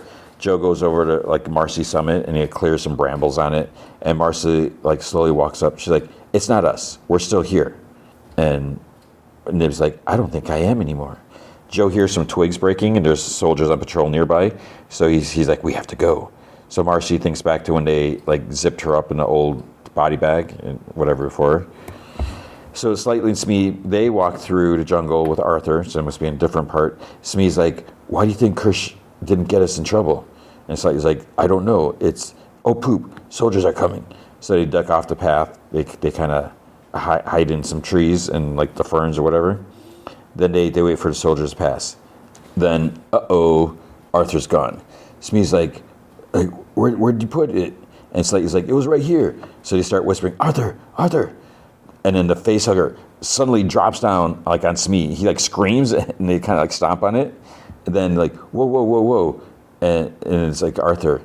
And he's like, what's that? And Slightly's like, and Arthur's like, where are we? And Slightly's like, there was a problem and we had to evacuate. And he's like, a problem? He's like, your wife's waiting for us down at the beach. And he's like, they say there was some kind of contamination. Smee says that they had to evacuate, and then they carried him. He's like, why? Did something happen? And he's like, you don't remember? And he's like, I remember Toodles was missing, and So they both say that there was a gas leak. So Slight says that then he breathed in, everyone went out ahead of them, and now they're waiting for them at the beach. So confusion is a side effect of the gas. So they kind of help Arthur walk, on each side. So he says that he and Dame had a fight, that he has to leave for a while, and he thanks them. He says that he thinks maybe they saved his life. It's like, nope. They keep walking. Arthur starts to remember getting attacked by the facehugger. And he's like, wait. And they're like, we're almost there. He's like, this is wrong. And they're like, what? Slightly like, no, man, look, she's just over there. Smee's like, yeah. And Arthur's like, no. He's like, whatever it is, you don't have to do it. It's like, now, we have to go back and figure it out together. Slightly's like, no, we're taking you to your wife. Arthur's like, the thing is, children have to learn how to lie, and you two are still learning. I don't know what's going on, but I can tell you two are scared. And Slightly's like, I'm not scared. And Arthur's like, the thing about lying, you do it once, and you got to keep on lying. And you're lying to me because you don't think I'll understand. But the thing is like, you know us who love you, we will understand. So we're gonna go back, and you're gonna tell me what's going on. And I promise you, I'll help, okay? So they start walking back, but then Slightly's like, he stays, and Arthur's like, because he's like holding her hand. So he says, it's gonna be okay. But then he starts like doubling over, and there's like blood coming from his mouth, and he's like shocked, and he's like, help! There's like a red spot on his chest, and then psh, the little alien busts through his chest. And it's like, what's happening? Arthur screams, there's like blood all over Smee. The baby like runs off, and Slightly panics, like, where'd it go? It kind of goes like in some like bushes or whatever, some ferns. And he's like, because like that's the monster he wanted. And Smee's like, no. He's like, you said it was that he was going to be okay. And Slightly's like, he wanted that. He's like, what did you do? You lied to me. Look, I only said I was going to help you because you said he was going to be okay. And he starts like crying. And he's like, no. It's like, Arthur, please. And he's like, Slightly grabs Arthur by the legs and starts like dragging his body. Smee's like, Slightly. He's like, what are you doing? And he's like, we're going to be late. He's like, help me, Smee. So Sylvia, meanwhile, she fell asleep like on this big chair. And she wakes, and Curly is standing in front of her, and Sylvia's like, what is it?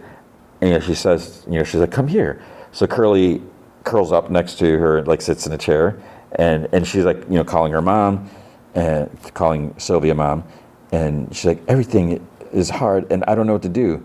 And Sylvia's like, shh. She's like, you'll be okay, darling. It's going to be okay, I promise.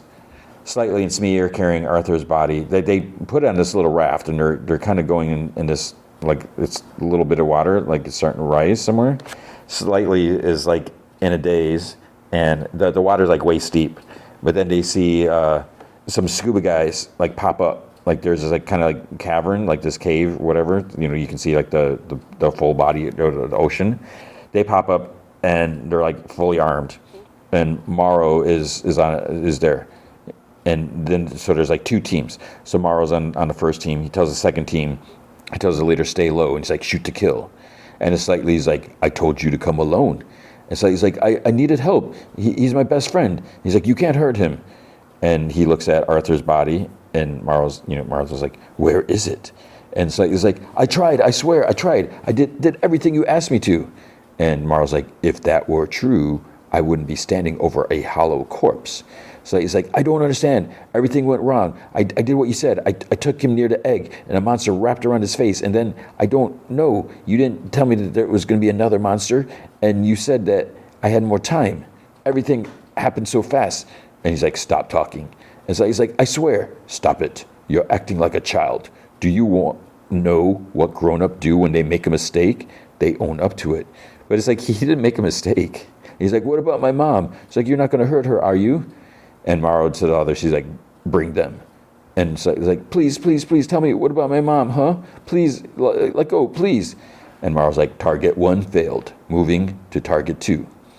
They move out, and 2 of the soldiers like they just like dump Arthur's body off the raft, and it like just floats like face up, and then it starts to sink. In the lab, Adam's like, the xenomorph exited the facility through a waste pipe. No sign of Wendy or the Lost Boys. This is not a good idea. Boy's like, you're being ridiculous.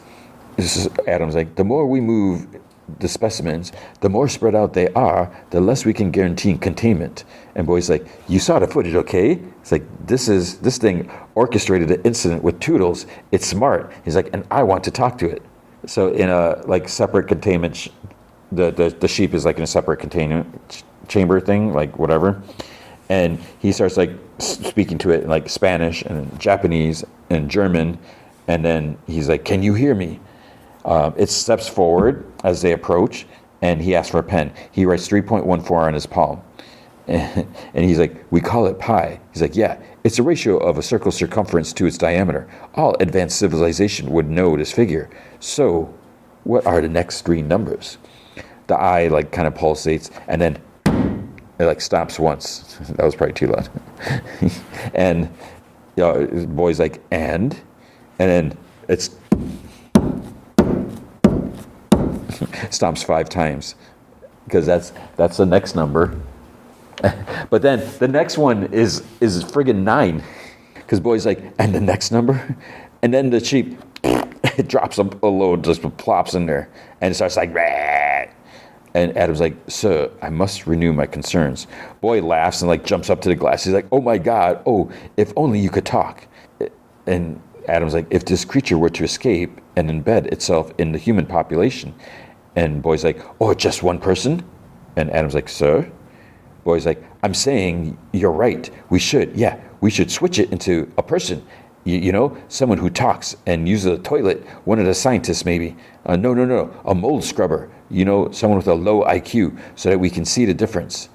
And Boy's like, very good, sir. He's like, I'll start a list. And then he's like, no. He's like, wait. He's like, and he kind of chuckles. He's like, I know just who to use. So like, who's he thinking of? Joe, Marcy, and Nibs continue walking. Joe says that they have about a quarter mile and there's a boat dock. Arthur gave him the code. Marcy hears something like in the trees, tells them to shh, and a swarm of soldiers pop up. Joe reaches for a gun and they're like, easy, bad idea. They're like, throw it to the ground. And Wendy's like, you should go before it's too late.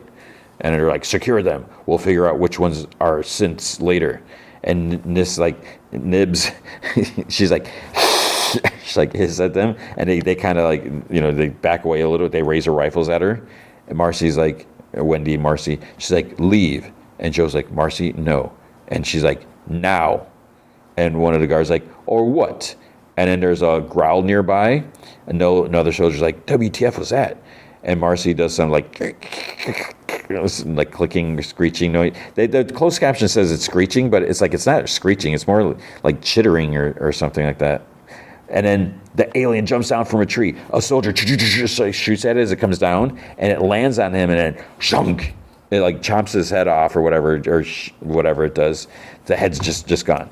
It attacks the others, you know, whipping his tail around and stuff like that. Nib seems, it's almost like she's smiling, but I would think she'd be scared, because when she was on the ship, one soldier just gets impaled by the tail, like tossed, and then it turns and looks at them, and Joe's like, you let it out. It walks towards him, and Joe tries like getting in front of Marcy to protect her, but she tells him to stop, and she like pushes him aside. So she crouches to the alien, and she's like, it's okay. She puts her like hand out, and it kind of like looks towards Joe, and she like puts her hand between like Joe and, you know, between his line of vision, whatever.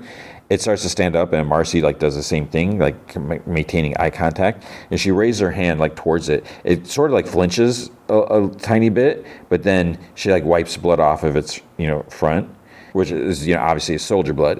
And then she like does some like clicks and screeches or whatever, and then it runs off. And Joe's like, what did you say to it? She's like, hide and follow, I think. And she's like, come on. So Joe just like kind of looks at the bodies, and he picks up a rifle, and she's like, let's go. So the baby thing from Arthur is like crawling around like in the dirt, and then a net lands on top of it, and it's like weighted, like, so it's like embedded in the ground. So it's like it's trapped under this net. Some soldiers walk up. I don't know. At first, it's like, wait, who caught it? We know who catches it in a bit. But we see soldiers walking. Morrow and the kids are nearby. They reach this like structure. They enter, and then prodigy soldiers like come out the other end, like surround them. There's like a ton. So these are like boys, soldiers or whatever. Morrow points a pistol at Slightly's head, and he's like, "What did you do?" Kerr steps forward, and he has the baby in a containment thing, so he's the one that caught it somehow. So he tells Morrow and his soldiers to drop their weapons, and he's like, "Nobody likes a sore loser." So Morrow, he like almost smiles. He lowers his gun, and Kerr says, he's like, "Finders keepers," and then he's like, "Boys, get over here." Morrow's like, "This isn't over," and Kerr's like, "Nothing ever is," and he's like, "Lock them up." And then they like gut punch Morrow and they grab him. And Kerr says to the kids, he's like, "You two are grounded."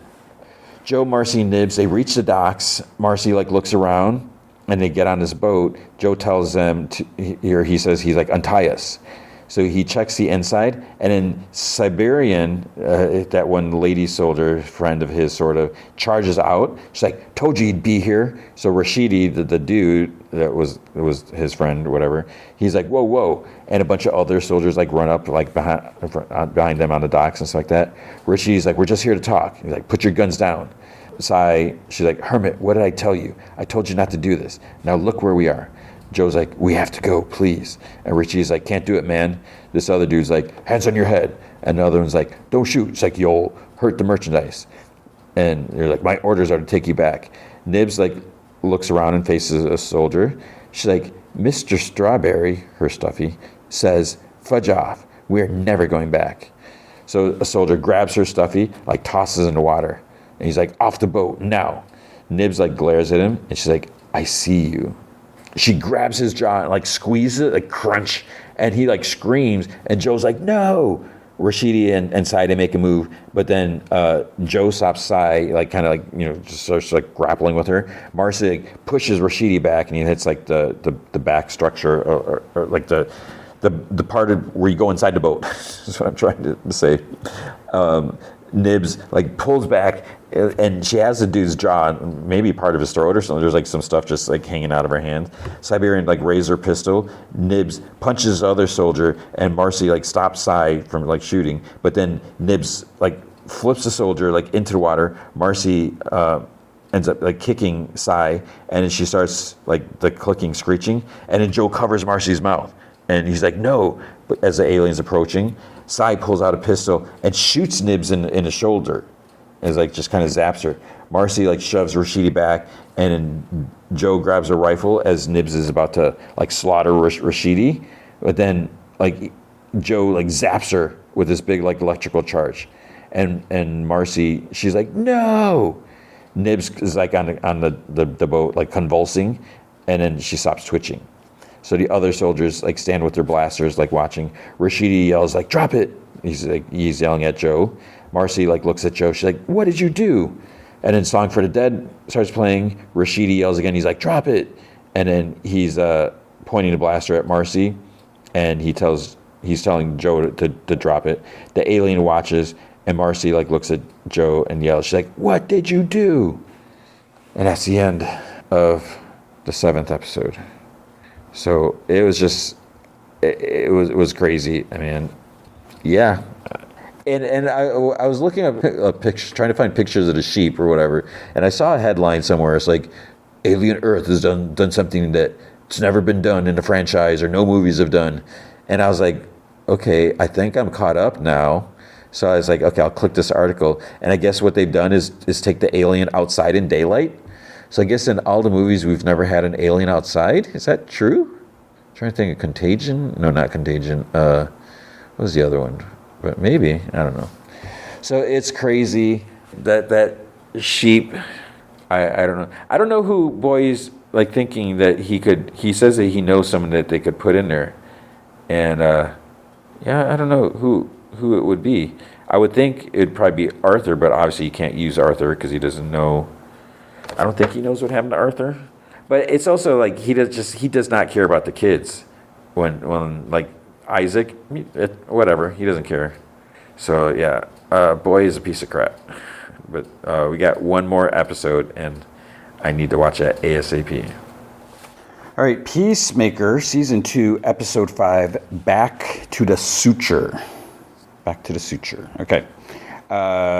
This was a good episode, and they are moving things along, and it is different from Season 1, and there's a little part 2 of a behind the scenes thing at the end of this episode, and one of the things James Gunn said how this season is different than the first season, where the first season was about Peacemaker. This season's more about Chris, about so it's not a superhero show as much as it's about the people and whatever. So yeah, I guess you could say that. And it's interesting as we're seeing these little developments and what that means, and as people are kind of showing their true colors in a sense. So we'll get to that. All right, so it starts off 3 years ago. We see Rick Flag. It's Rick Flag Jr.'s wake. So they're all sitting there. Economos was just at his coffin, put his hand in there. There's some people crying. Harcourt's sitting kind of in the second row. She's just in a chair, staring at the coffin, and the coffin's covered with the flag and all that stuff. And then Rick Flag Sr. is behind her, and I really don't like this character. I'm still trying to figure out where this fits in with Howling Commandos, because there's a hair color thing. That's one thing, but now that I'm thinking about it, it's Howling Commandos must have happened before all this, because he was working for Amanda Waller, and now Amanda Waller's been taken off the board because of the things that she did in Peacemaker Season 1, right? But okay, more on that later. So Rick Flag Sr., he leans forward to Harcourt. He's like, Ricky spent his whole life in service of his country.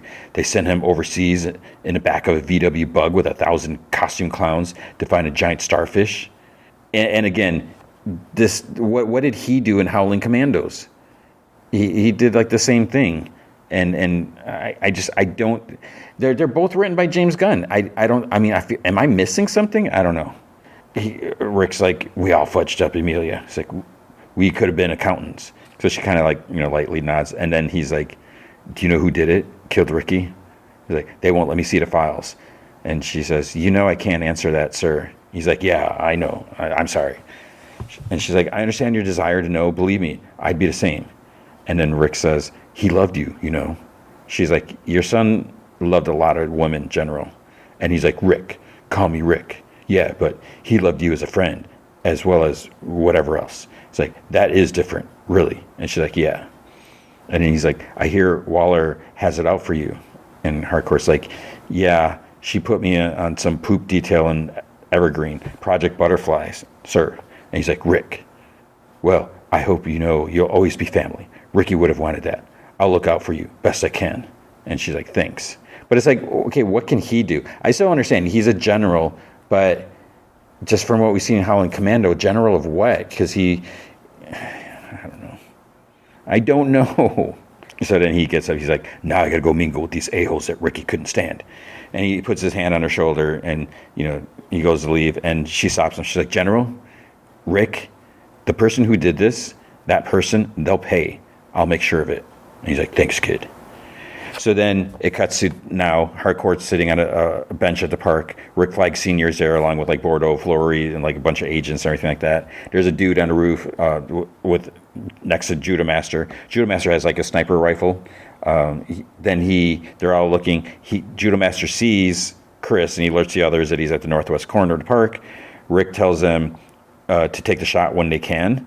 And Chris must know that they're snipers or something like that, because he kind of rushes over, and then he hops a fence into this dog park area, and he kind of crouches. He walks up to different dogs, pet them and stuff like that. Judah Master's cursing because he can't get a shot at him. Fleury says that it looks like he's expecting something.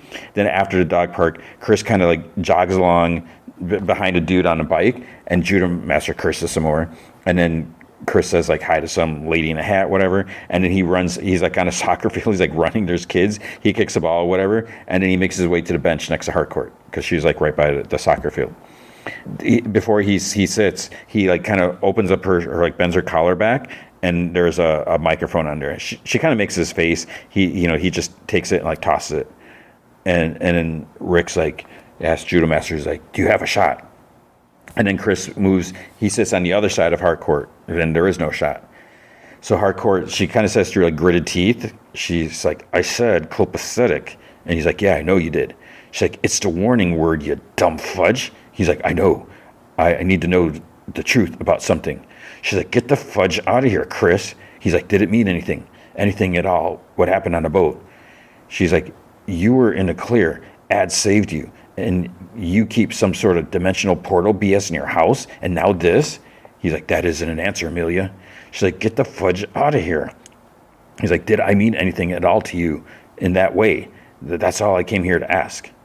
So then at this point, the soccer kids have moved. I guess they're done. Fleury asks, he's like, should we go in? And Rick's like, not all the way. He's like, well, block any path out. Harcourt like says again through gritted teeth, she's like, I can't even trust you to stay away when I warn you. He's like, your ego is so fudging big. You somehow think that you can get out of this, but you can't. You can't. You are fudge. You are so fudged. And he's like, why wouldn't you even answer the question? Did I mean? And she's like, no, okay. She's like, I was drunk. I told you. I wish it never fudging happened. And Chris like stands up and he turns to her and he's like, and Rick Flag Jr.? And Judah Master's like, should I take the shot? And Harcourt's like, what? He's like, was there something between you? And then Rick Flag Sr., he tells Judah Master to hold because he says Ivory's already there. Because they were all like different color. So Ivory was Fleury. And Chris is like, was I never even a consideration because? And she's like, he was my only friend. You killed him, Chris. How could I possibly? And then Rick tells Ivory to go in now. And Chris is like, I get it. And then Fleury's like, Christopher Smith, this is Argus. So Fleury has a gun pulled out. He's like, put your hands above your head. And then Chris runs. This other agent, the other agent in the band is like, I didn't say anything, whatever. He runs up. He's like, holds out his hand. He's like, stop. Chris hits his hand and kind of like breaks it, whatever. And the guy's like, and he like just like shoves him. Rick tells Judah Master, take him out. So Chris uses the guy as a shield, and dude gets like a dart in the neck. And Rick curses. Dude next to Judah Master gives him another dart to load. Chris picks up the agent, has him like draped over his shoulders, and then he's pointing his gun at the agents are like circling him. And Fleury's like, come on, Chris. He's like, put that adorable little fudger down. He's like, you don't need to do this poop.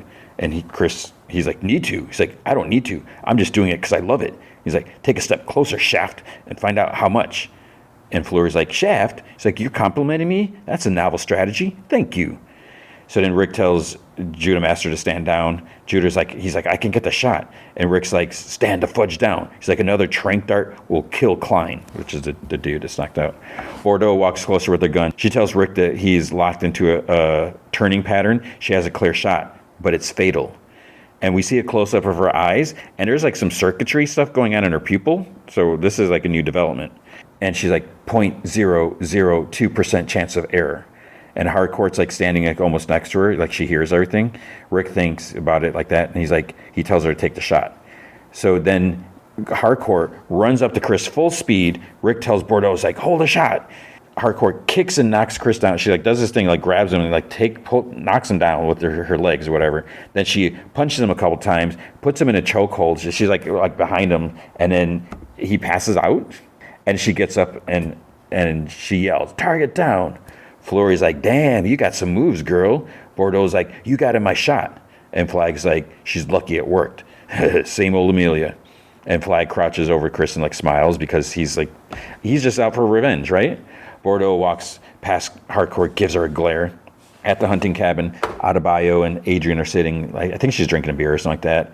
And then she gets a call about her ad. So she answers, she says something about some employees or something like that. And then she's like, yes, the silhouette and the ad is based upon myself, sir. And she's like, right, no, my head is not square. That is a hat. I famously wear any styles of hat as part of my mystique and branding. And she's like, well, yeah, I can wear a hat when we meet if that's what you like, sure. And she like laughs, and she kind of laughs some more. And she's like, what? Do I what? And then to Adrian, she's like, Greek? And he like doesn't say anything.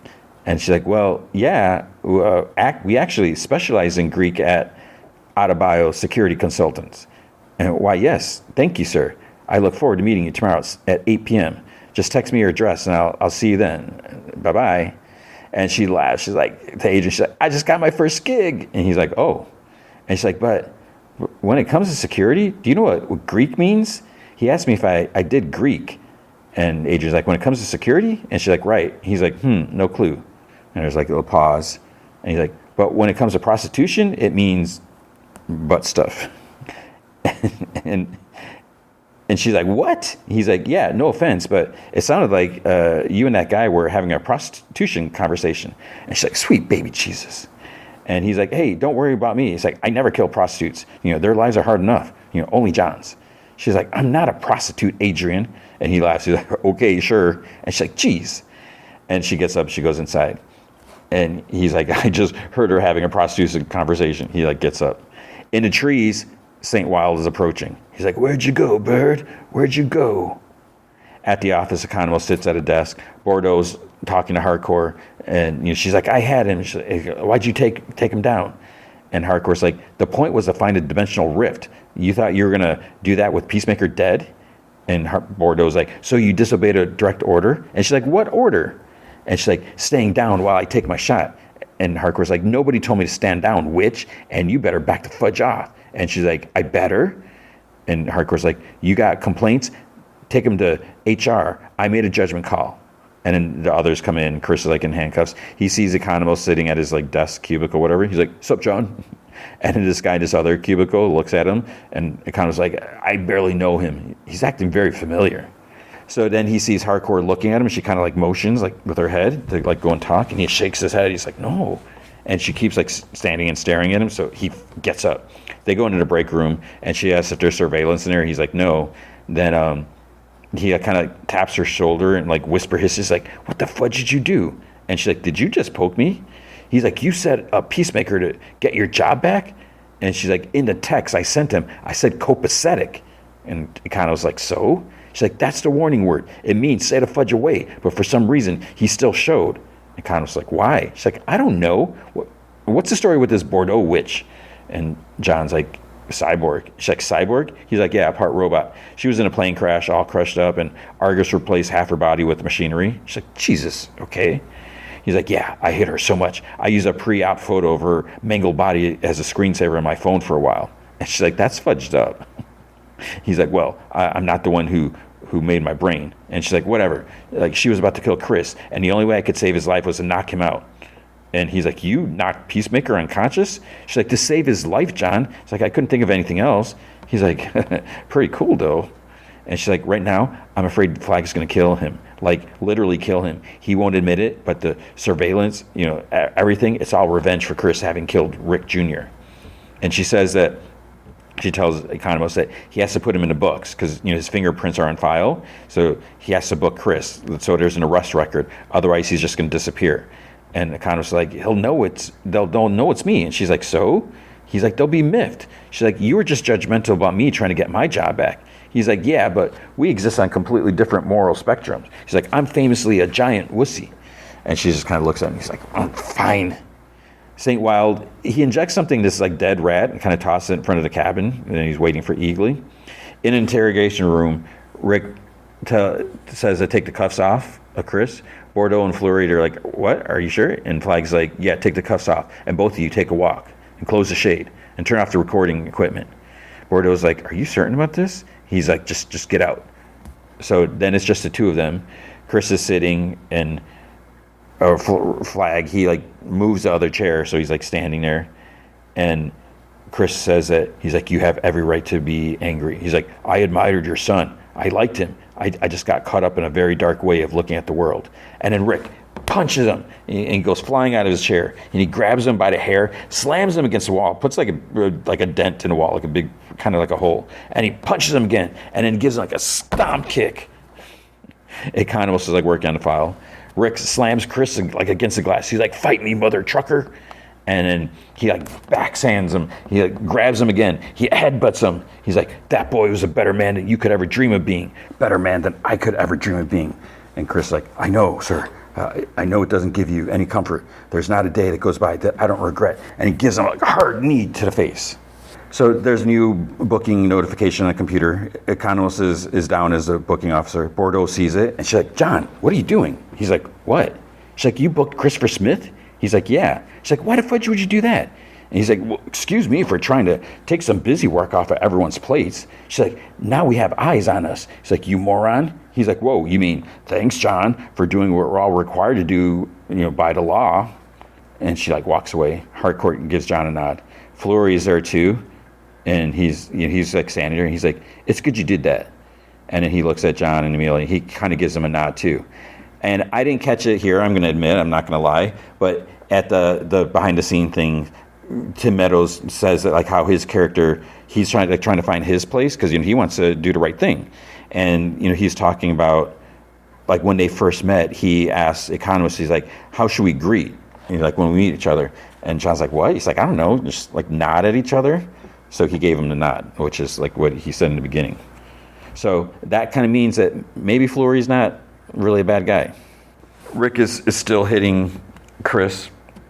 He's like on the ground on his chest, and Rick like hits him from behind, and then he hits him again. He hits him like 4 times, and Chris like kind of rolls over in pain. His face is all bloody. It's been all bloody, and Rick's now he's like on top of him, like choking him. Bordeaux knocks, like opens the door, and Rick gets up and like stands, and he's like, "What is it, Bordeaux?" And she's like, "Economos booked him."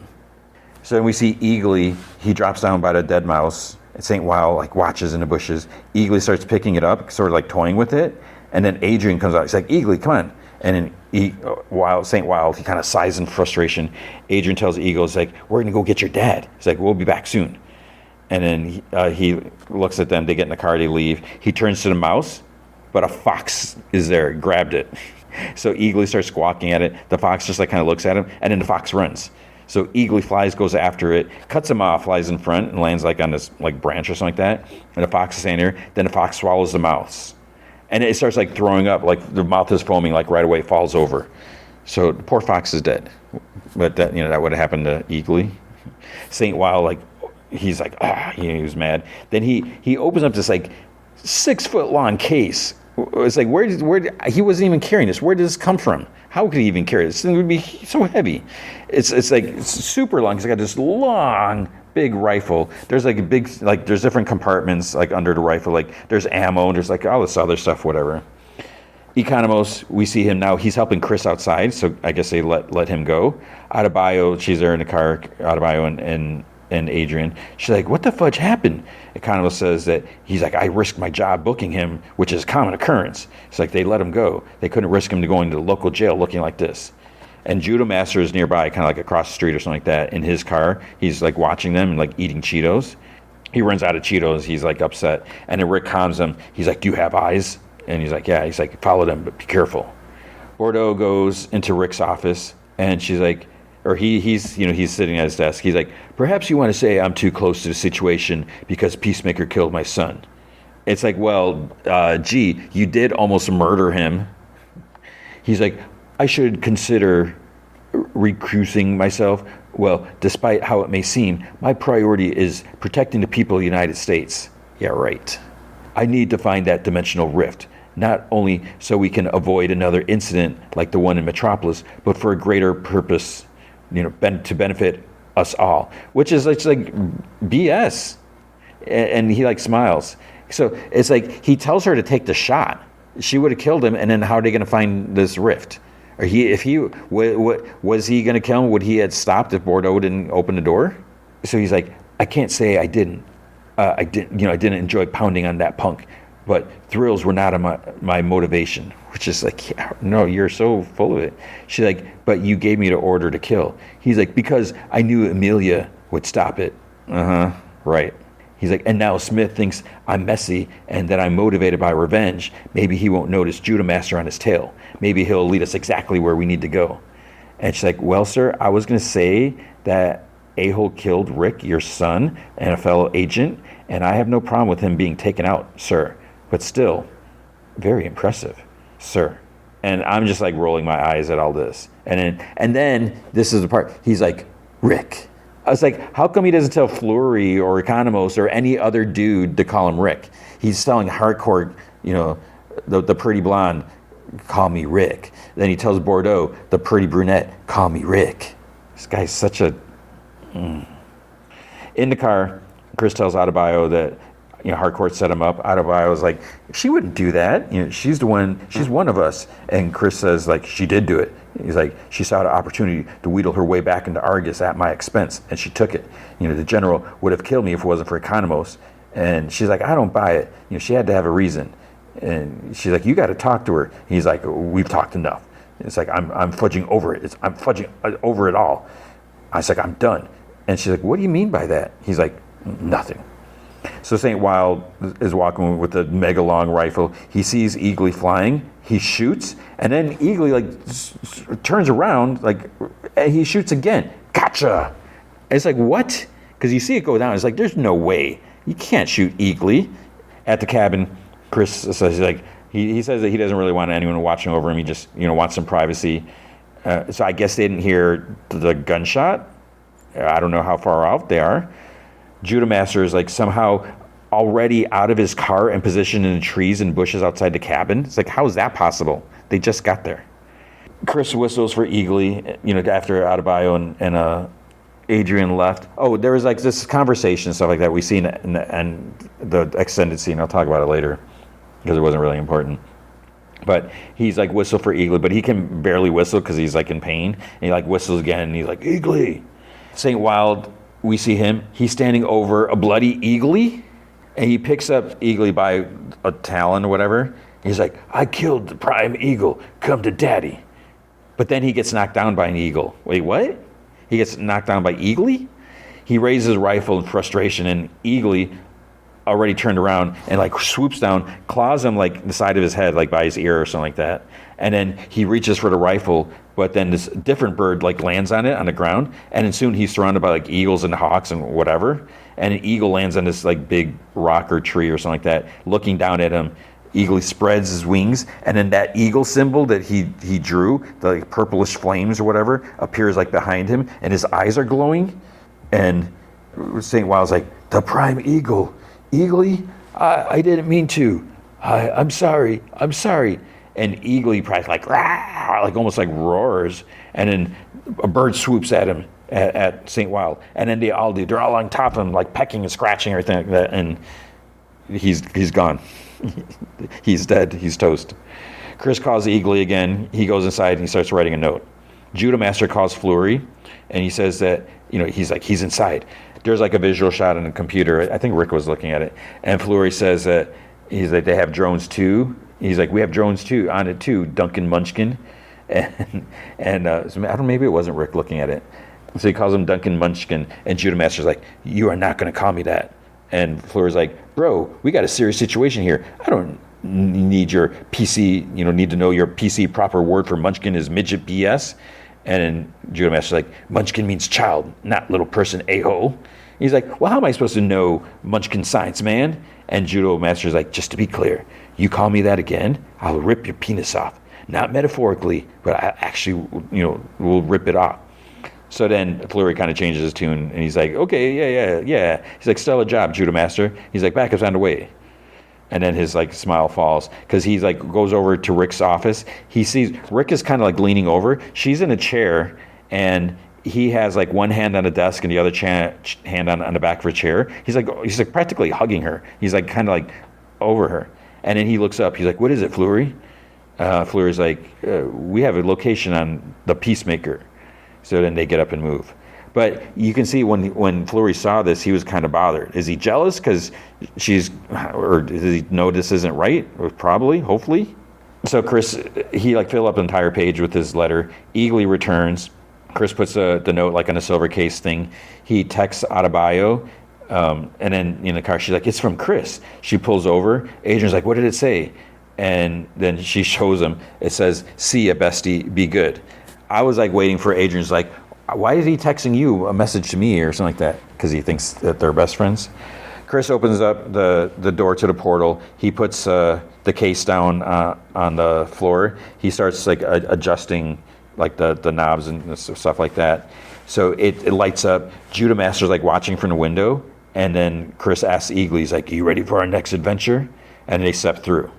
Adebayo's like driving quickly. Judo Master enters a cabin and he calls Fleury. He tries telling him, that they went through the rift, but there's like a lot of interference just like that, so it's a bad connection, like they can't hear each other. So then he writes something down on a piece of paper, and then he's standing there. He's like, is he going to enter? Because Adebayo and Adrian arrive, they enter the cabin, and then the portal like shuts, turns off. And she says that he closed the portal behind him. It's like he can never get back. So she goes to the paper. There's like Cheeto fingerprints, and it says, I followed through the door. So Adebayo, she notices the Cheeto fingerprints, and she tells Adrian that Judo Master was here. So they must have followed him. So this location is compromised. They need to go. Adrian picks up the turned off case, and then the note falls off, the letter that Chris wrote. Adebayo reads it. She's like, and she's like, Chris, no. And he's like, what does it say? And she's like, we have to go. Call the others on the way. We need to meet. So then November Rain by Guns N' Roses plays. Chris is in the other world. He's washing the blood off his face. He looks around in the other Chris's bedroom, and Keith comes to the door. He's like, there you are. He's like, we got to suit up. We got a kaiju downtown. And then he sees Eagly on the bed. He's like, what's with the bird? And Chris is like, rescue eagle. Name's Eagly. He's going to be my sidekick from now on. And Keith kind of chuckles. He's like, Chris. He's like, well, hurry up. Adebayo and Adrian are driving. A bunch of sirens going opposite direction, like towards the cabin. Bordeaux in the car. She like looks. So she gives Flag a look. She looks at him. So it's like, does she like him, or is she just like want to use him to advance? In the behind the scene thing, she says that she said something. The actress said that like Bordeaux knows like what he did is wrong or whatever, but the way he's handling things is kind of attractive. So she is getting attracted to him. Which, how old is he? Rick Flag Jr., how old was Rick Flag Jr.? How old is Rick Flag Sr.? Adebayo reads a note. So they're in someone's bedroom, maybe Amelia's, because Harcourt, Adrian, and Conway are there. And she's like, Ads, I'm trusting you to tell the others goodbye for me. I know you won't agree with what I'm doing, but I feel like it's the right thing. And then it switches like Chris's voice reading, narrating. I've tried it again and again to make up for my mistakes, but I'm not sure redemption is something that is truly possible, at least not here. And we see like Bordeaux and the others are like in the cabin, they have their guns out, and there's nothing there.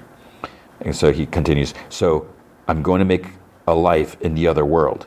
And Flag angrily kicks a chair like a little baby. It's like, if he's not there, he can't use a portal. So what's the problem? Because he wants revenge. That's what's the problem. Chris continues, I'm going to be a brother to my brother, a son to my dad. And I'm going to tell Amelia, yes, we'll work on this. And Hardcore is just like no, not showing any emotion. She's just sitting there like listening to everything. And we see Chris is suited up. He's flying, they got like jetpacks or something like that. He's flying with his brothers and his dad. And he's like, I'll cherish life. I'll overcome my trauma and be the good man there that I was never able to be here. He's like, don't be bummed. I love you all. Even Hardcore after all that fudged up punty BS she did. He didn't say punty. And then we see like Eagle like flying with his brother and Peacemaker and his dad. And Chris says, but I don't belong here. I think that if you and Hardcore and Economos turn this alien dimensional canister thing over to Argus, you'll be in their good graces enough to all get promoted. Then everyone will be happy. But then we see Adebayo go in the bedroom to check on Adrian. He's sitting on the bed, and he's like near tears. Like, we never see him like with any emotion, like showing anything. And then it's like love, Chris, and Eagly. And then Adebayo sits next to Adrian, and he like puts his head on her shoulder. He starts crying because it's actually kind of unexpected because he really likes Chris. He's his best friend. So then she comes out of the bedroom, I guess in a bit. Economist asks if Adrian's okay. Amelia has the device open, and Adebayo, she's like, is it true you knocked out Chris and turned him over to Argus? And she's like, no, of course not. It's like, no, he was about to get shot in the head by a PMSing cyborg, and the only way I could save his life was take him down. And then Adebayo's like, you're just who I think you are, girl. It's like, that's a good thing. And Hardcore's like, you saw Chris use this thing? And Adebayo's like, I think so. You just got to line up the glass teeth in the right formation in a doorway. You flip those switches, and you got yourself a connection. So Hardcore shuts the case, and she's like, come on. And Adebayo's like, where are you going? And Hardcore's like, well, we can't use it here. Argus will find it. And Economist's like, use it? Why are we going to use it? And Harcourt's like, because we are going to get Chris back. And Adrian pops out of the bedroom. He's like, maybe I can meet another me in there. Economos, he's like, fudge me. And he curses again. So they go out, they go in Adebayo's car. In the other world, news shows the top trio kills murderous kaiju. So it's like the one in Superman movie. At Argus, you see on the screen, Chris shows up. He's got this like yellow kaiju gut slime on him. Amelia sees him. They look at each other smiling, and they go to each other. That's the end of the episode. The extended scene is when after they got Chris from Argus and Adrian's in the back seat, and then at one point Adrian's like, why don't you test me on manta ray stuff? So he's like talking about some stuff or whatever, and he's like, somebody shoot me or whatever. And so that's it. So that's that episode. There was a scene for next episode, so they're actually going to go over there and try to get him back. Because I guess, I don't know how, because we see a Harcourt, she's going to open the other door. It's like, how does she know the code? Maybe because John figured it out and he told her the code? I mean, I don't think she would know the code. I don't know, but we'll have to see. And so the question is, and this is an interesting thing. I feel like I've talked about this or written an article like other dimensions and stuff like that, which I'm tempted. I might do an off my mind about this next week. But it's like, what do you do? Is it right for him to be there or not? I mean, he killed himself, which it was an accident, but I don't know. 'Cause like, what does that mean? And like, what does he know that other people don't know? He could have some secrets and stuff, know stuff about other people that they don't know about. So it's kind of a weird concept. But that was episode 5. So we got more to come. All right, Marvel Zombies. This is kind of weird because we had that What If episode, and I read somewhere someone said that it's kind of like an offshoot or a continuation or an expansion from What If season 1. And I'm like, really? I was like, man, I barely remember. I think I remember what happened. I think there's something about a train. And I was like, yeah. But I was like, man, do I got to go back and watch it? I probably should watch. Because I started watching episode 1, and there's like okay, that's Kate Bishop. Who are these other 2 people? Is that Kamala? Okay, who's this other woman? And it's like, why is there a Iron Man suit with a teddy bear? And who's this woman? Oh, that's Riri. They finally mentioned her name. I was like, man, maybe I should go back and watch it. So your recap. What if season 1, episode 5, just super briefly with that. And yeah, I don't know if I should recap this whole thing because I feel like there is a lot that happened there. All right, so I think these are continued. It feels like it so far. I mean, pretty much. So it starts off, Hulk, she gets shot down to earth. This is kind of like in the movies. He's there to warn them that Thanos is coming. He smashes through to Sanctum Sanctorum, but there's no one there. He goes outside. There's no one there. The streets are empty. And then the children of Thanos show up, and then Banner can't Hulk out, or Hulk won't Hulk out for some reason. The Avengers show up to fight, but then they're super violent. And then we see Iron Man. There's no helmet, but he's a zombie. And I think then like Wong and Doctor Strange are there. They're also zombie. So then they start like going after Banner. Doctor Strange's cloak like helps him out and does open some portals somehow. Kind of violent. Wasp is there and tells Banner, Hope Van Dyne, tells Banner to go with these giant ants, and he's like kind of freaked out about that. So he's going, and then Spider-Man swoops and picks him up, and Banner has no idea who it is. He's like, don't eat me, don't eat me. And he's like, hey, relax, I'm your friendly neighborhood Spider-Man. And Banner's like, well, what the hell happened to neighborhood then? So then the Watcher's talking about so this is how it started. So 2 weeks earlier, Dr. Hank Pym, he goes to the quantum realm. He's looking for his long-lost wife.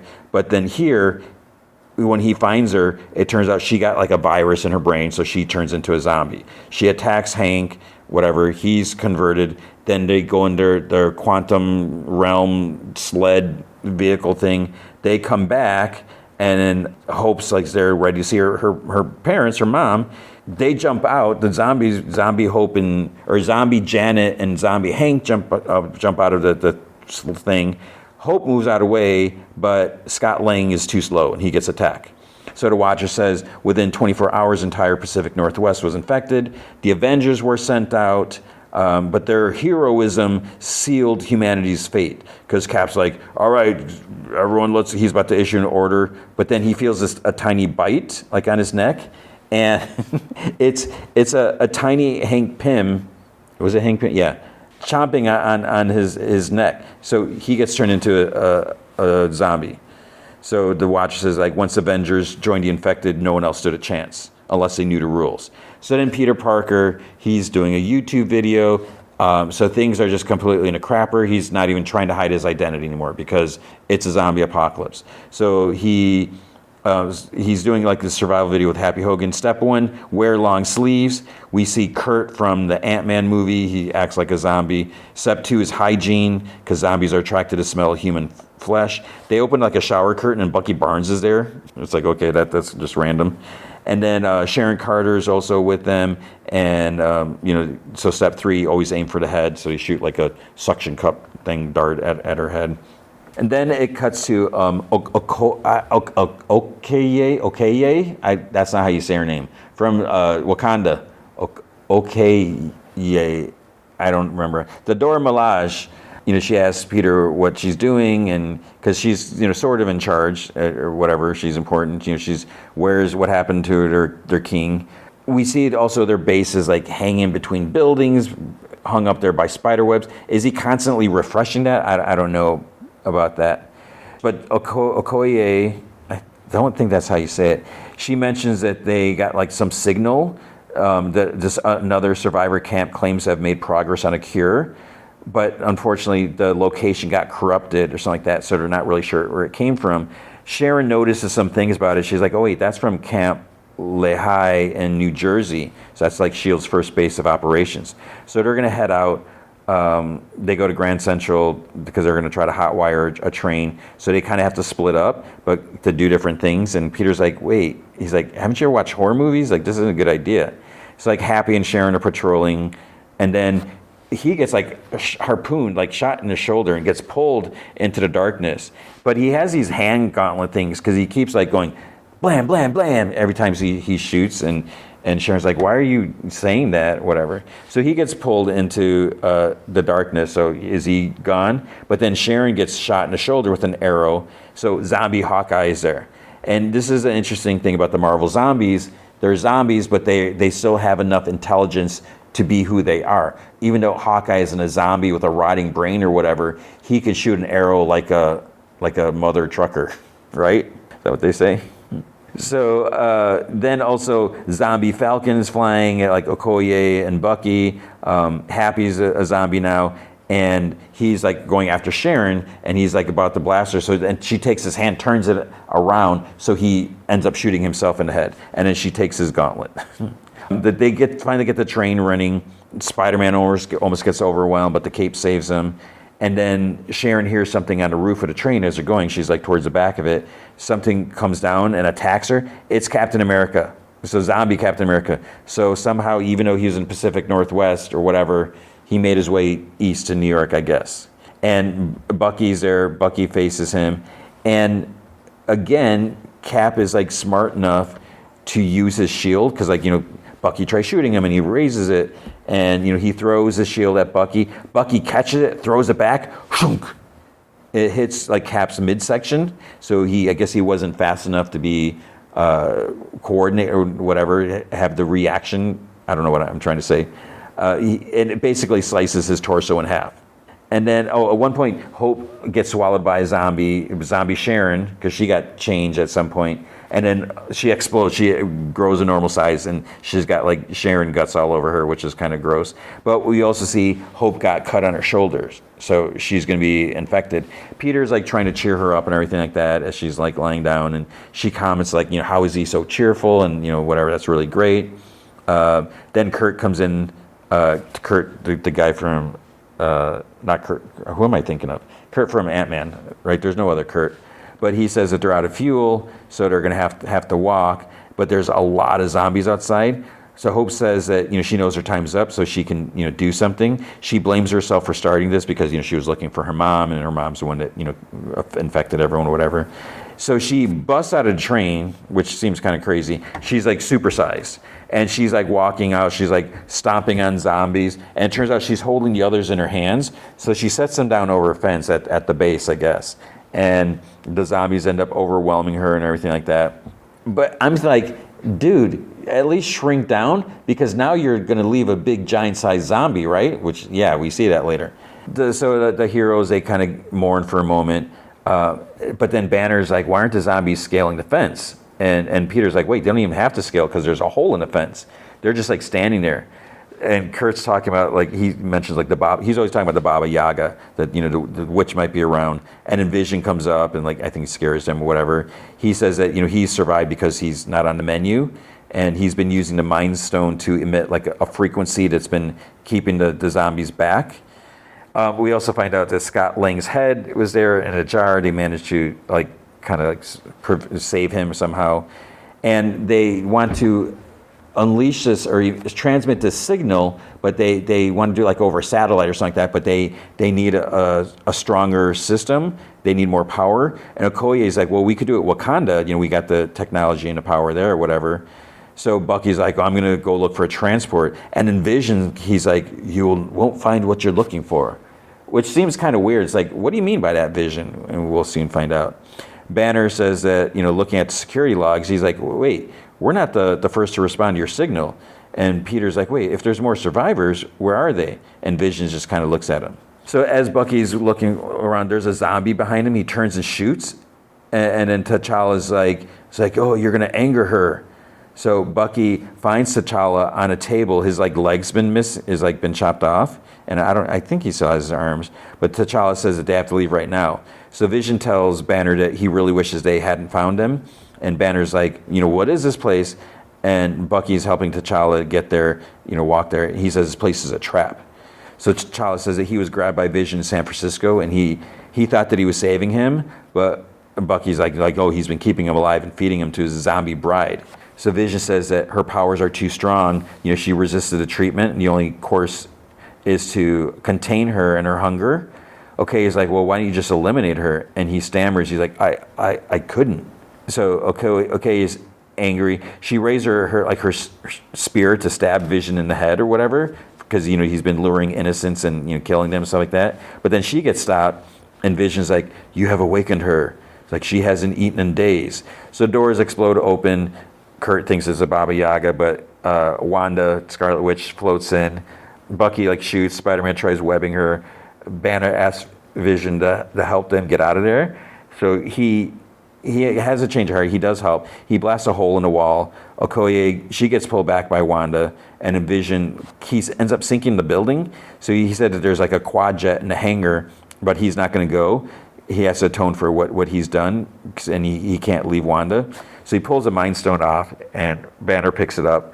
So now the zombies are able to cross through the fence because the Mind Stone's not holding them back. Wanda rises through the rubble. Bucky tells them to run, and then Wanda goes to Vision's body. Bucky's shooting. She flings him back. He blocks, and then she flings him far away. So it's like, is he dead? Because he's going to land pretty harshly, and I don't know if he could survive that.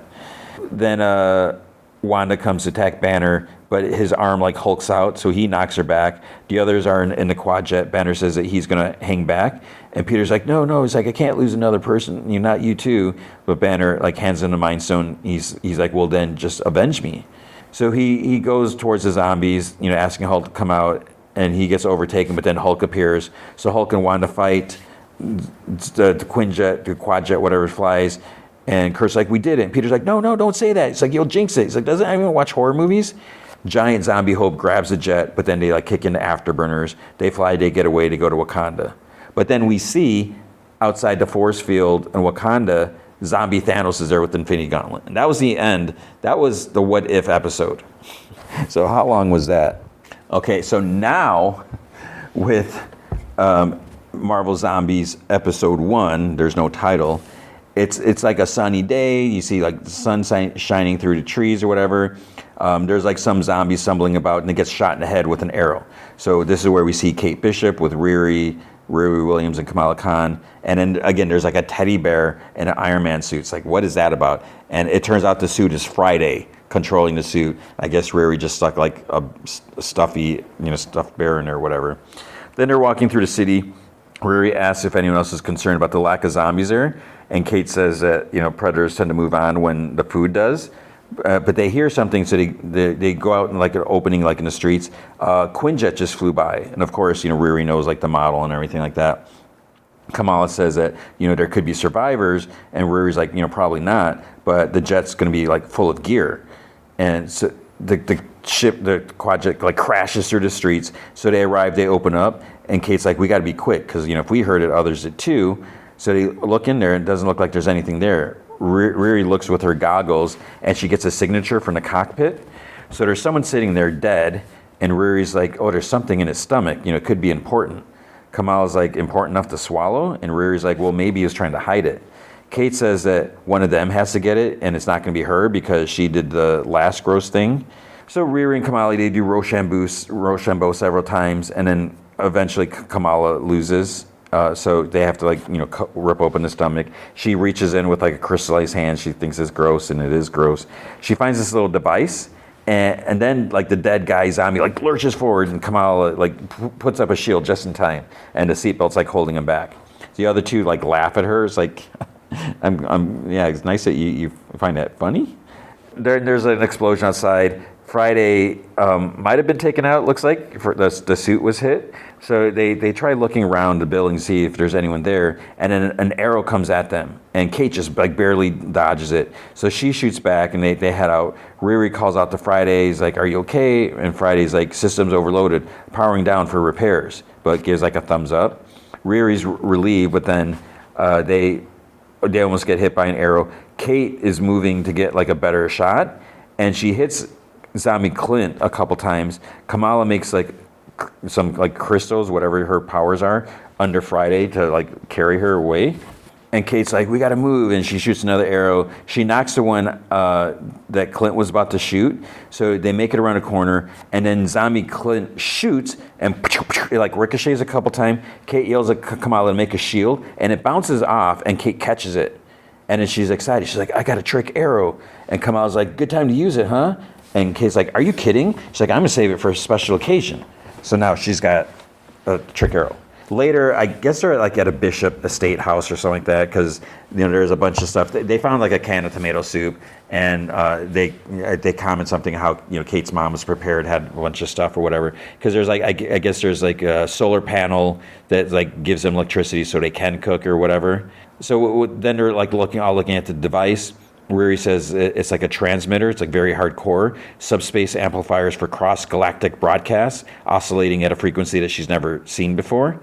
Kamala's like, but it's so small.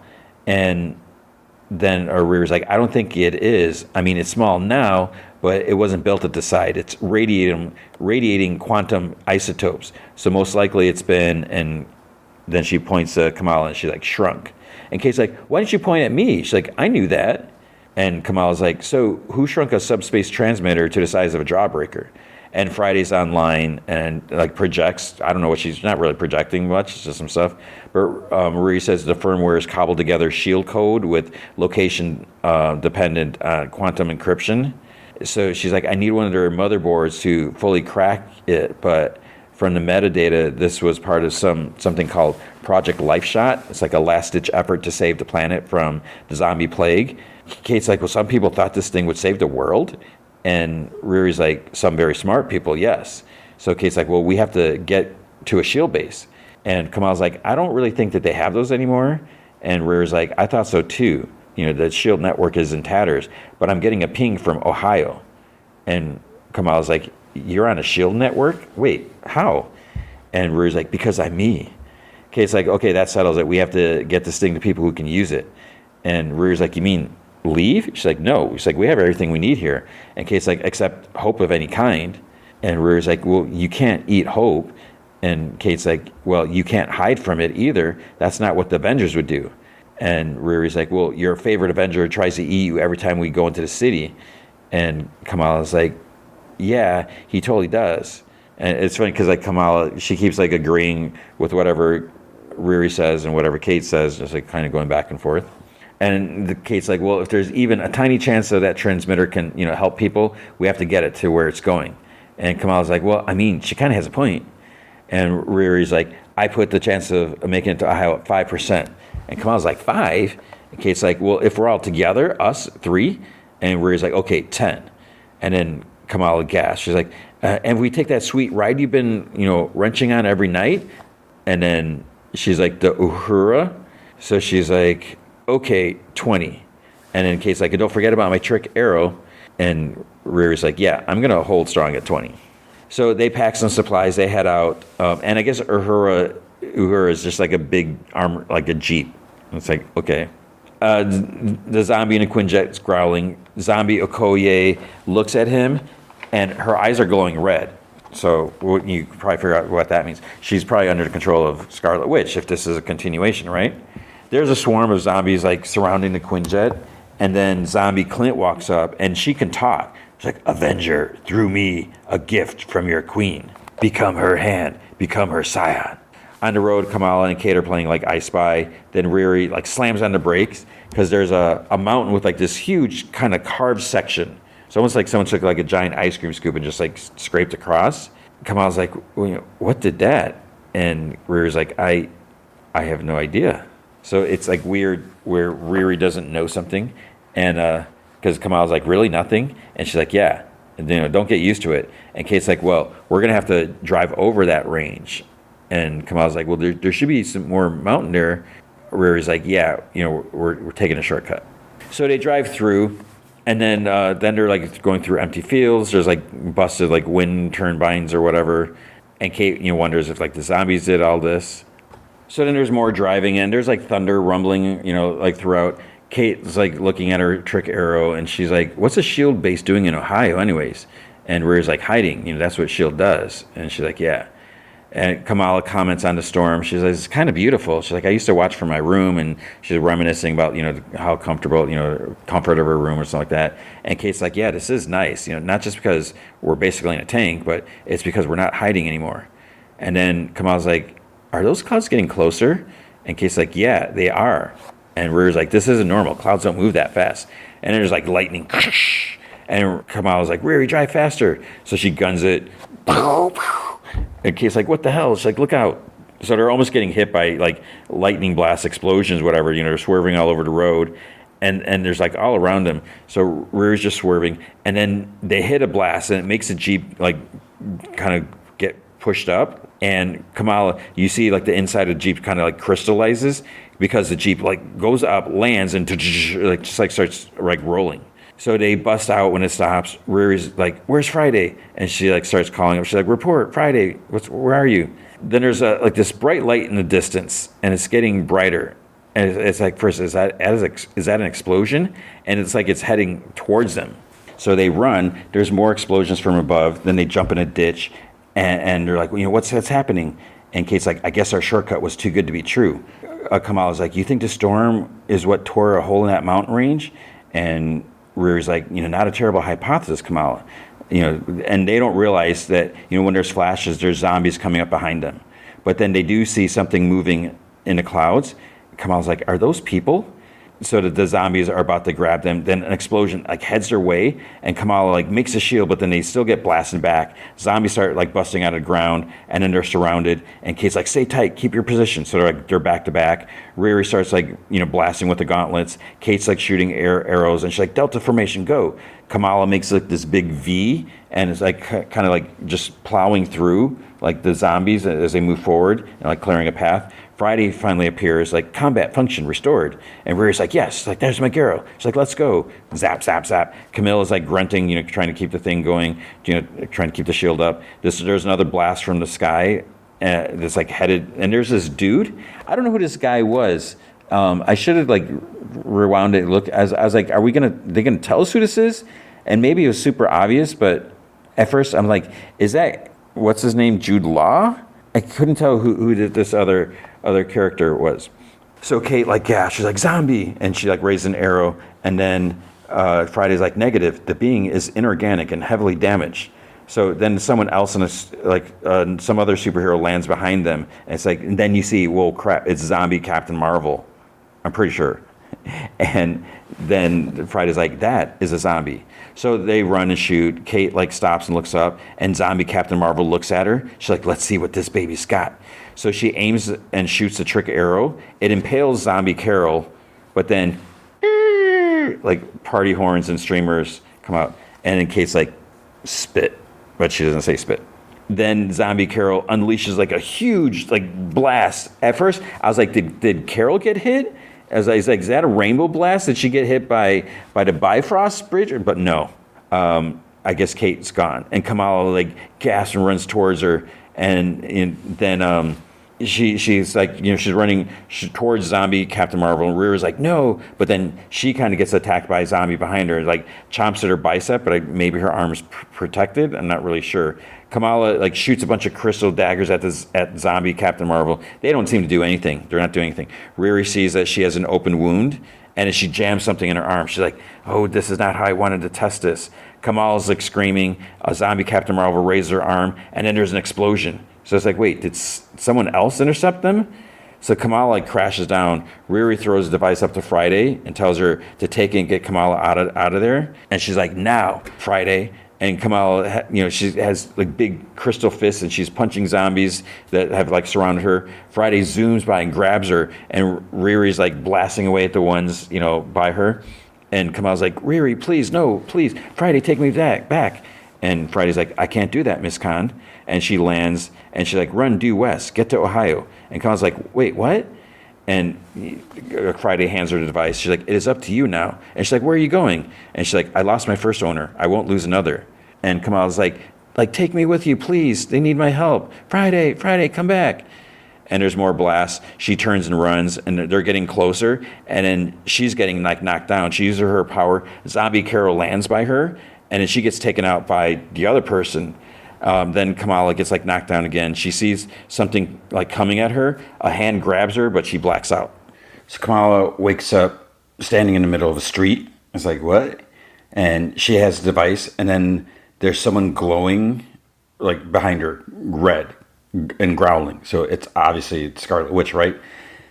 She gives a big growl, and Kamala like sits up with a gasp. And she was like lying next to like a campfire or something like that. And then she noticed there's someone sitting like on the other side of fire, like on a log or something like that. It's a little like out of focus for us. And then she screams and she gasps, and she stands with her fists up, and she's like, who are you? What are you?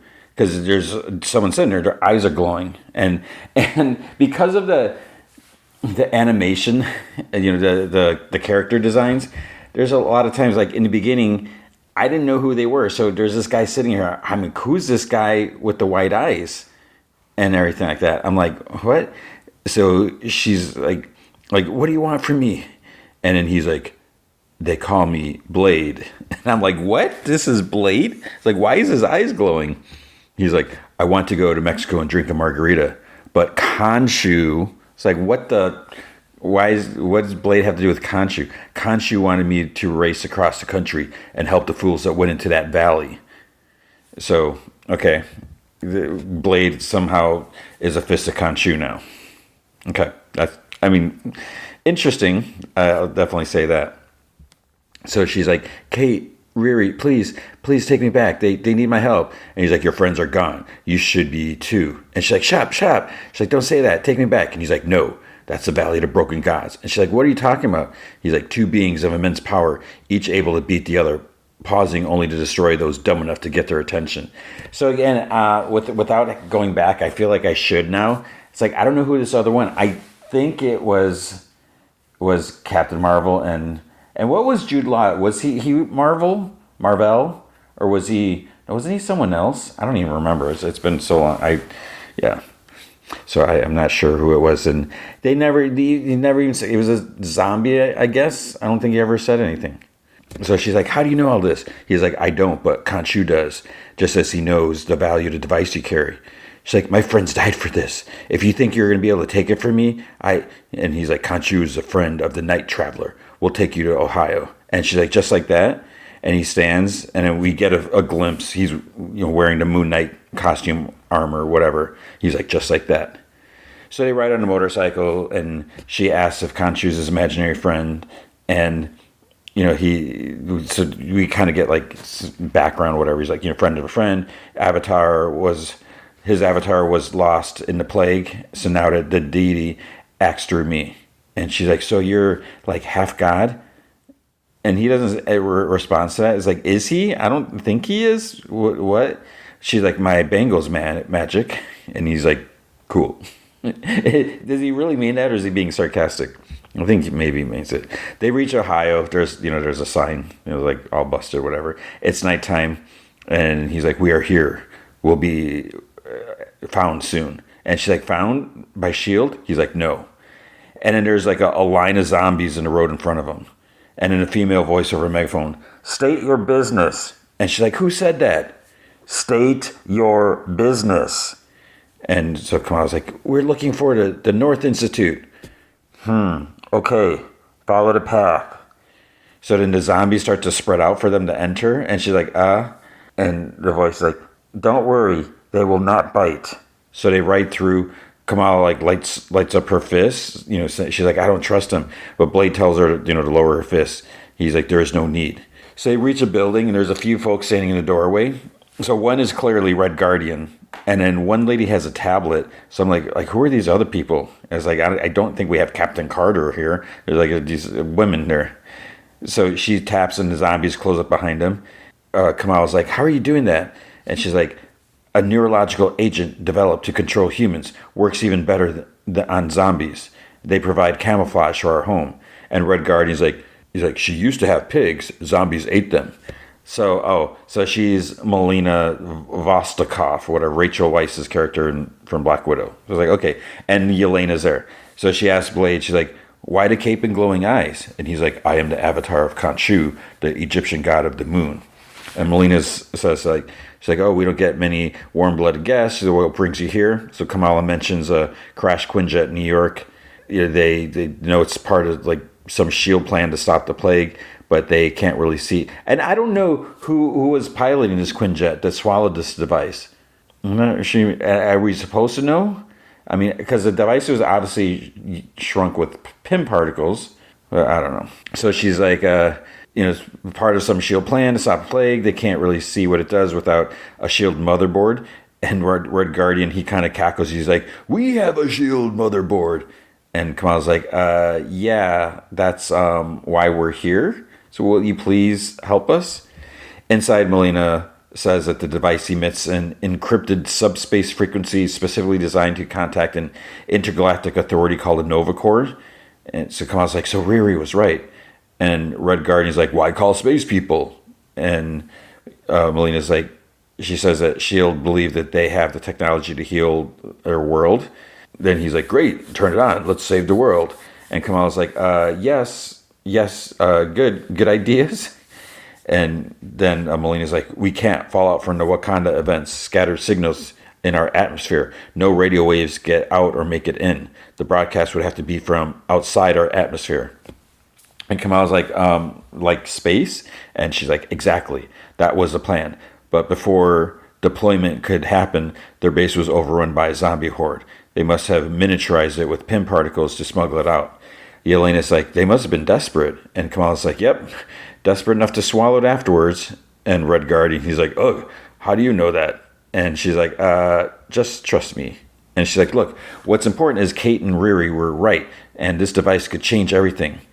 So Melina's like, well, if we get it outside the atmosphere, and Red Guardian's like, outer space. It's like, ho. It's like, that should be easy. I'll just build this girl and her strange friend a rocket. He's like, this is ridiculous. He's like, maybe Khonshu can take it to space. He's like, can you? Can you go to space, Khonshu man? And Blade's like, shh, quiet. They have found us. And an alarm goes off. Red Guardian's like, who found us? And Blade's like, the zombie horde. So Red Guardian, they look on the screens, and he's like, it's just one person. There's no horde. Melina zooms in, and it's Okoye. And she's like, you call one zombie a horde? And then Melina's like, it's the red eyes I'm noticing. So then I think Blade's like, she is a scion of the queen. And Red Guardian's like, what queen? And Blade's like, the queen of the dead, Wanda Maximoff. And Kamal's like, the Avenger? And then Zombie OK's like, because she can talk, which is weird. Zombies talking. What we seek is here. So then other zombies pop up. There's like Abomination, and it's like, wait, zombie Captain America? And Red Guardian's like, Captain America, because he got chopped in half on the train.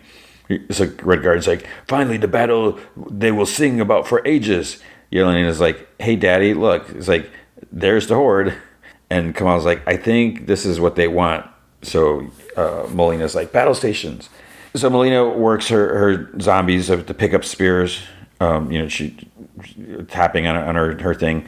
Several, like, I'm assuming they're all widows. There's a bunch of women, and they like go up in the windows, like on the tower, whatever. They have like sniper rifles, standing ready. Red Guardian is like, he's giving like orders throughout, like on a microphone, like, we will do this. Do we want to do this, or do we want to die? What I don't even remember what he said. Okay, orders her Horde forward, and then Red Guardian's like, this is not the night we fall, and they're all like, yeah. So Melina hits a button. Explosive goes off under the Horde as they're moving forward. So they must have like mines like all over this big field. Kamala's, it's just explosions, smoke, and everything. So Kamala's like, is it over? Did we just win? And she's like, not yet. So Melina's zombies point their spears out. The smoke settles, and the zombie Horde is still coming. Zombie Hawkeye is there. Abomination throws Zombie Cap's upper torso. So he's just an upper torso. He throws him. He lands on the roof, and he goes like, he just crawls through the air ducts, which is kind of creepy in a way. You got Captain America, just his upper part, and he's just like, and others are like up getting thrown up there as well, I guess, because there's more coming. So they get ready in the halls by like stairs, waiting for them to come down. Red Guardian laughs, and Captain America's in the air duct, so he's like, he is drawn to me, his equal, and he's like looking up and everything like that. But then suddenly he looks down.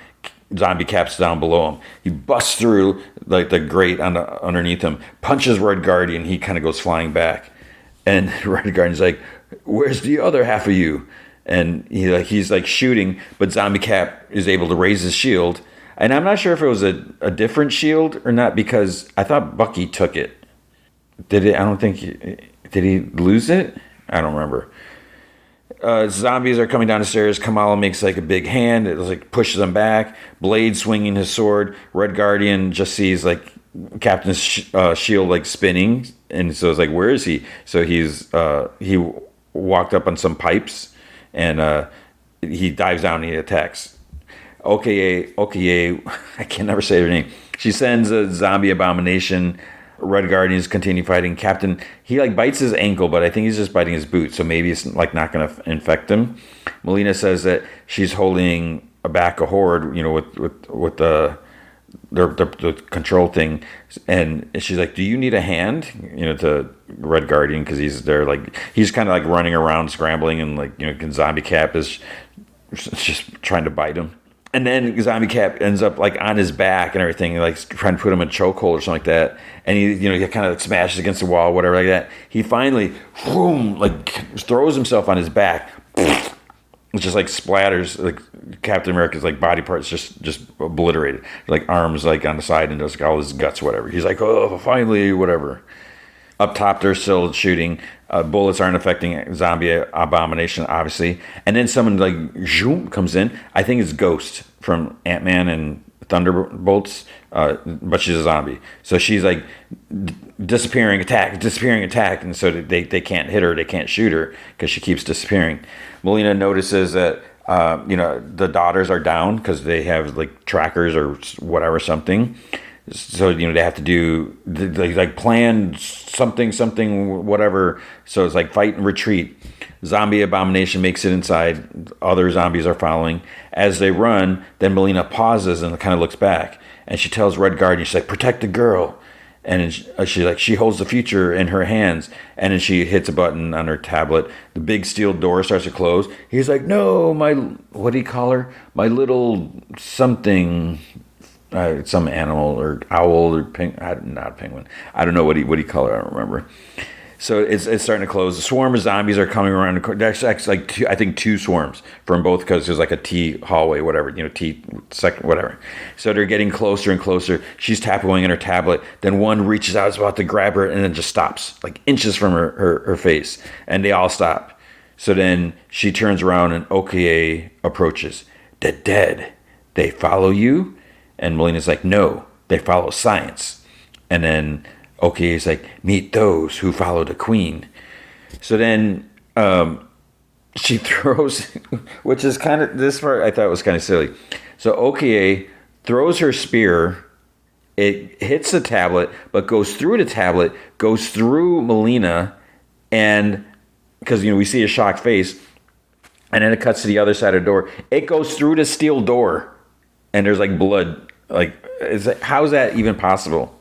That's going to go through like this 6-inch steel door. Maybe it's made out of vibranium or whatever. Like a zombie Okoye has like really strong throwing arm. The others are running. Blade stops and tells Yelena to duck, and she's like, "What?" He's like, "Duck." And then Ghost appears and like tries, attacking.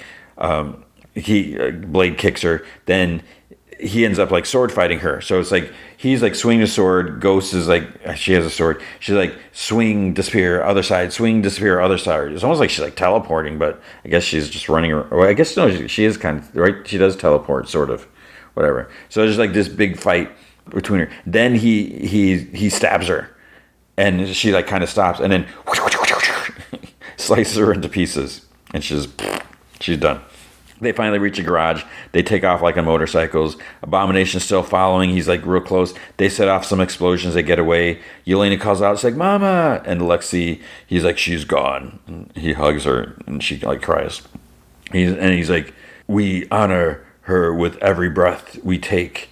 And then I think Yelena's like, "No, we will honor her by taking the planet back from the dead." So she tells Kamala they're going to take her device to space. And she's like, "Thank you, but we don't have a ship." And Blade's like, "I know where to find one." And that is the end of the first episode. So that was like a really long recap because of the what if recap. So like I said, it's better than I thought. Because I guess going back and watching the what if episode, it was better than I remember. I'm really not overly impressed with the what if show, and it turns out I did watch most of season 2. I thought I never got into it, but when I went, on my Disney Plus, it shows like which ones I watched and everything like that. I didn't realize there's a season 3. I totally missed that. But man, so many episodes in season 2 of What If. They're just like the Christmas one, or there's one with Star-Lord. I forget what that one was, and there's one with Howard the Duck, and it's like they're trying to be too like cutesy or funny, and to me it wasn't, and didn't really have the feeling of what if is about, like the really cool things, which maybe we go back to what if, do some what if secret podcast stuff. That's an idea. But that is Marvel Zombies. I digress so much. So yeah, we'll continue. All episodes are out. You can watch all of it. I cannot watch all of it because I cannot keep up with anything. So I think because like shows are winding down, and I'm not sure if anything is really starting up anytime soon, I'm just going to keep doing one episode of What If per week, and hopefully that will be okay. Okay, now the movie feature is The Strangers Chapter 2. So the critics did not like this movie, and apparently I found out, I don't remember if I looked at the Rotten Tomatoes score when I saw the first one, because I enjoyed the first one, and then I think it's when I finally bought the Steelbook, because I bought the Steelbook after it was released. I think I posted an unwrapping whatever, just like, hey, this is what I got, and then shortly after that, I didn't get any like negative like comments, mean or anything like that. I don't think. But it didn't do like super great, and then I started looking at it and I was like, oh wow, people didn't like this, because I was like, why is this performing so low? And then I saw like some of the reviews or just like comments like on IMDb or whatever. I don't know if I looked at the Rotten Tomato, and I was just like surprised that no one liked it, and I'm not really I don't know what it is. And I see a lot of comments like, oh, the original ones were better and all this and like that. So the first one, Scott Speedman and Liv Tyler, I love both of them. I'm a huge Scott Speedman fan, because he was in Felicity, and people probably know him more from Underworld, whatever. And Liv Tyler's Liv Tyler, she's great. The first movie, I remember when I first saw it, I was like, "Oh, this sucks." And what sucks is if you were being terrorized like that, because like, what the heck do you do if you're out in the middle of nowhere? Because we've well, not quite. I don't know if I've ever been like secluded like that. I've gone to I've been to Tahoe several times, but never like secluded like totally like that. And so it's like, what do you do if you're in the middle of nowhere? And you have some people that are just like, busting, knocking and pounding on your door. And then to make it worse, if they have like weapons, like axes and knives or whatever, and are trying to get in, and because a door, I'm going to lock the door. That is not going to do very much. So it was just kind of freaky. And it was kind of, if I remember correctly, I don't think either one of them survived. I think it was like, wow, this is like kind of a depressing ending, whatever. It's been a while since I've watched it, but it was well done and everything. And it was kind of terrorizing, and it was, freaky with the masks and all that. It's like, what's going on? And then I'm trying to remember how many movies there were. I mean, were there only 2 of them before these? Because I remember looking up, I was like, oh, there's a sequel. And I was like, how did I never see the sequel? So there was The Strangers Pray at Night. So the original Strangers came out 2008. And then it was like 10 years later. And maybe that's, I don't even remember it coming out. It was 2018. I don't even recall that being in the theaters. I don't remember hearing anything. So that would have been after I left Comic Vine, and I was back to teaching, but I was doing the podcast, right? Because I started this podcast 2017, and I don't remember there being. Maybe it was like a straight to video Blu-ray or streaming or something like that. So I finally watched it.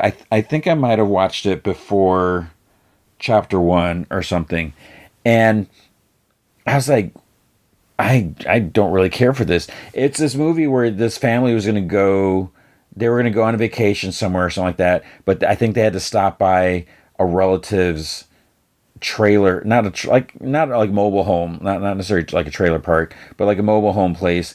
And I think they end up staying there. Maybe they're supposed to visit them, but they're not there.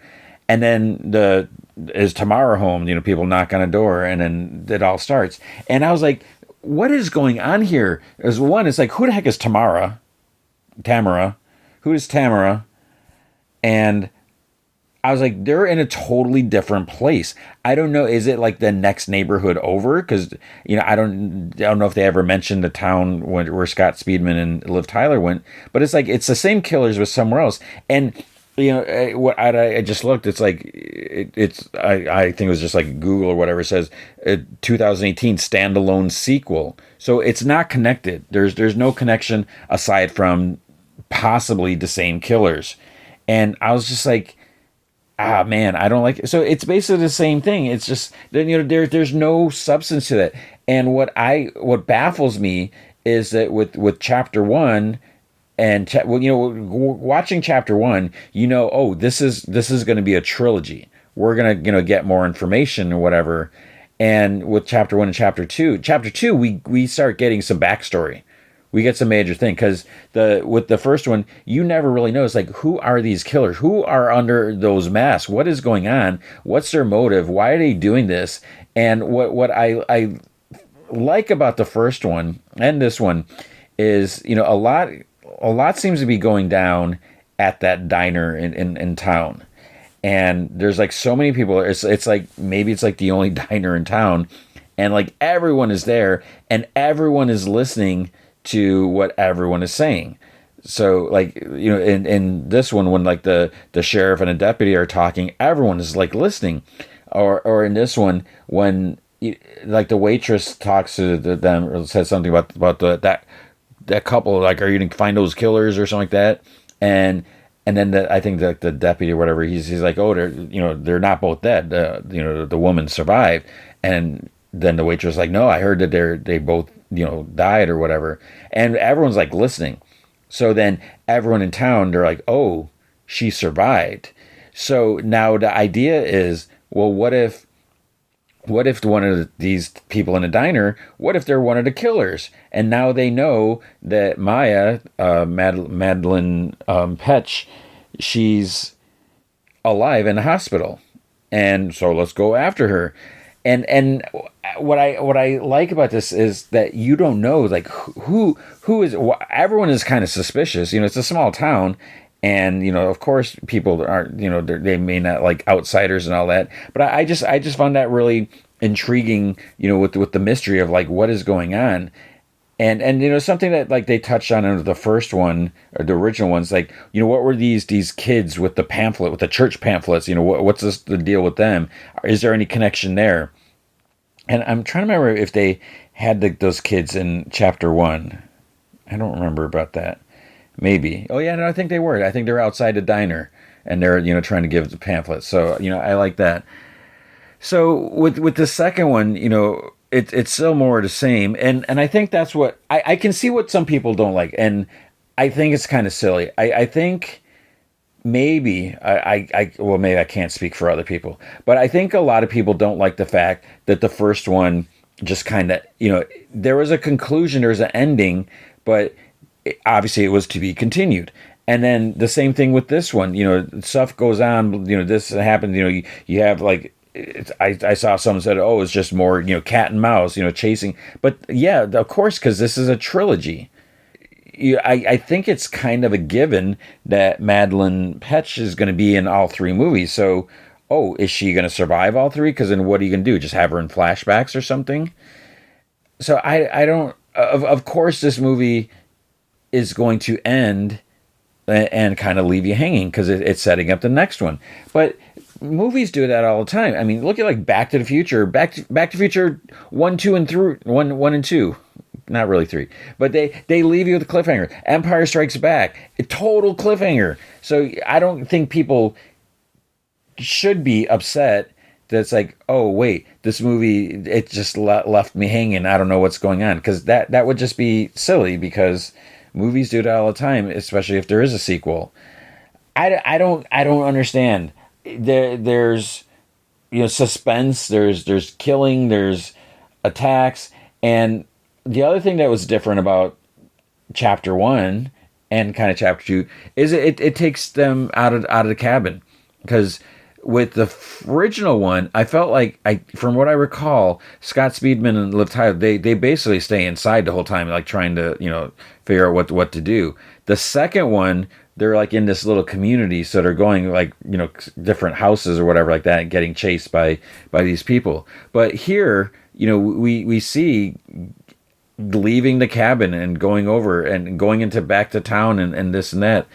So I don't know. And one of the things I saw, because after I watched the movie, I haven't checked it, but I remember when I got in my car after the movie, I was like, okay, what is the Rotten Tomato score? Because I don't want to look ahead of time, because I don't want to have like a preconceived notion, like, oh, this is really good. And sometimes I'll see it on Rotten Tomatoes, like the Leonardo DiCaprio movie. I saw an Instagram post that said it was like at 98%, and that's like the early review. So that can fluctuate, but probably not much. So with The Strangers, it was something like, I think it was like 21 reviews, and it was at a 14%. That is ridiculous.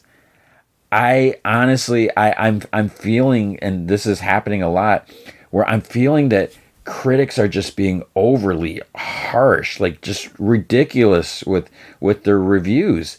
And there's something else, I forgot what it was just recently. Oh, I think it was The Big Bold Beautiful Journey. So yeah, a lot of people didn't like that, or maybe, I mean, I don't even know what the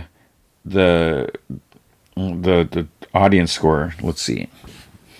Okay, Big Bold Beautiful Journey is at a 36% from critics, 58% from the audience. So both of that's not great. Those are low scores. But 36 to 58%. I mean, that's close to double. I mean, I think that kind of says something when you're seeing such a drastic change. So whose review? How much credibility do you put in the critics' reviews? And when I look at some of these, it's like I don't know who some of these are. Like Austin Chronicle. This is a top critic on Rotten Tomato. I don't know what that is.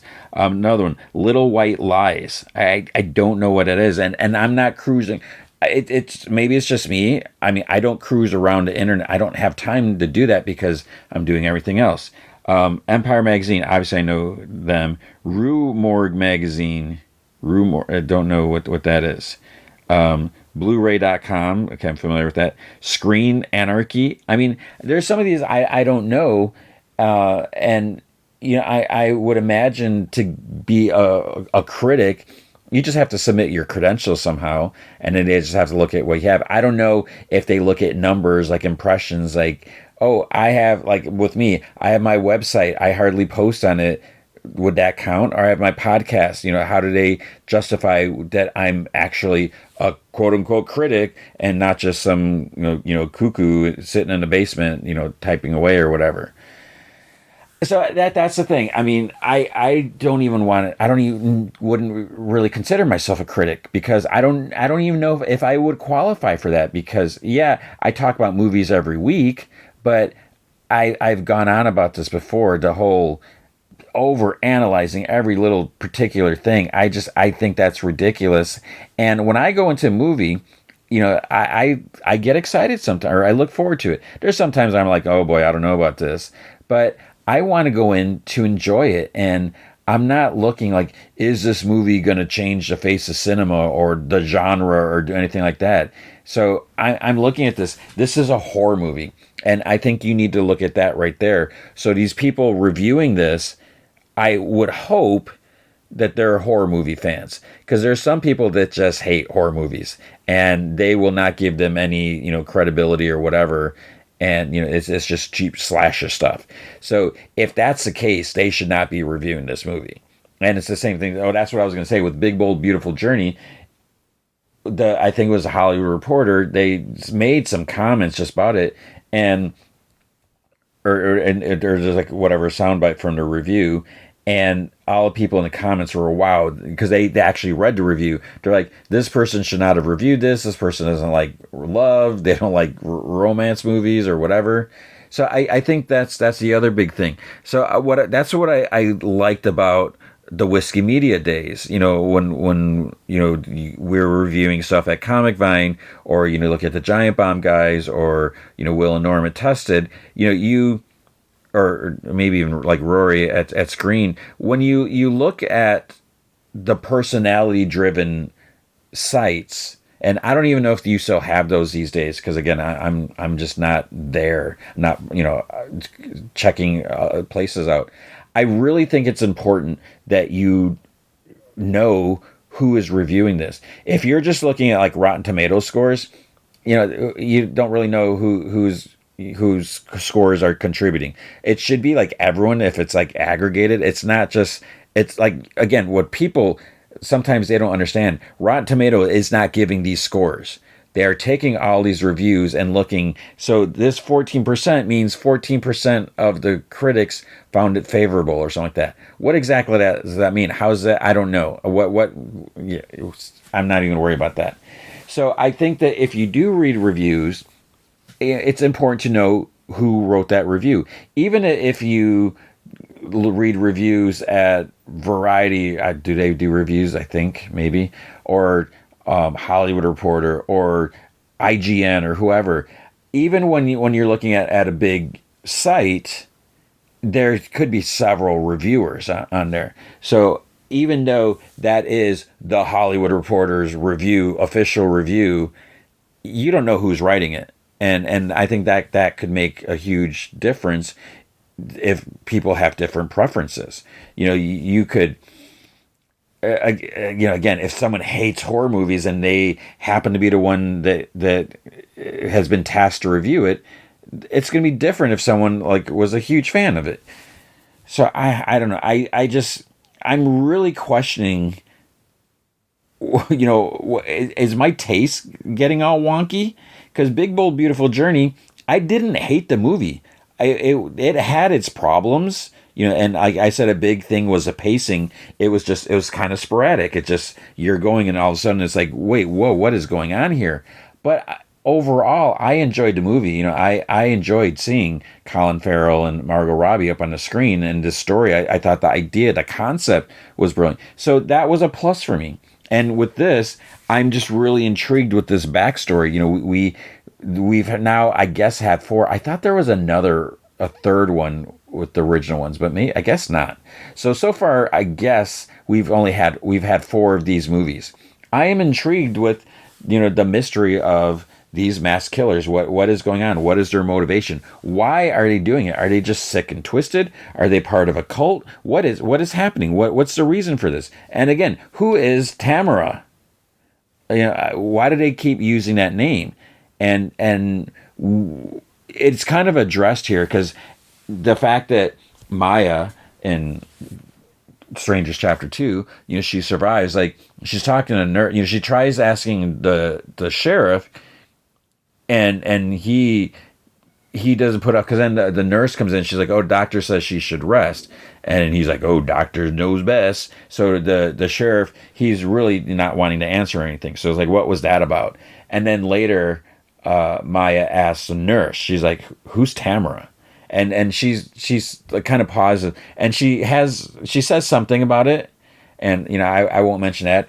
We don't get like a firm answer, so I'm assuming that's going to come in the third movie. And again, that I find, I'm looking forward to that. I want to know like what the deal is.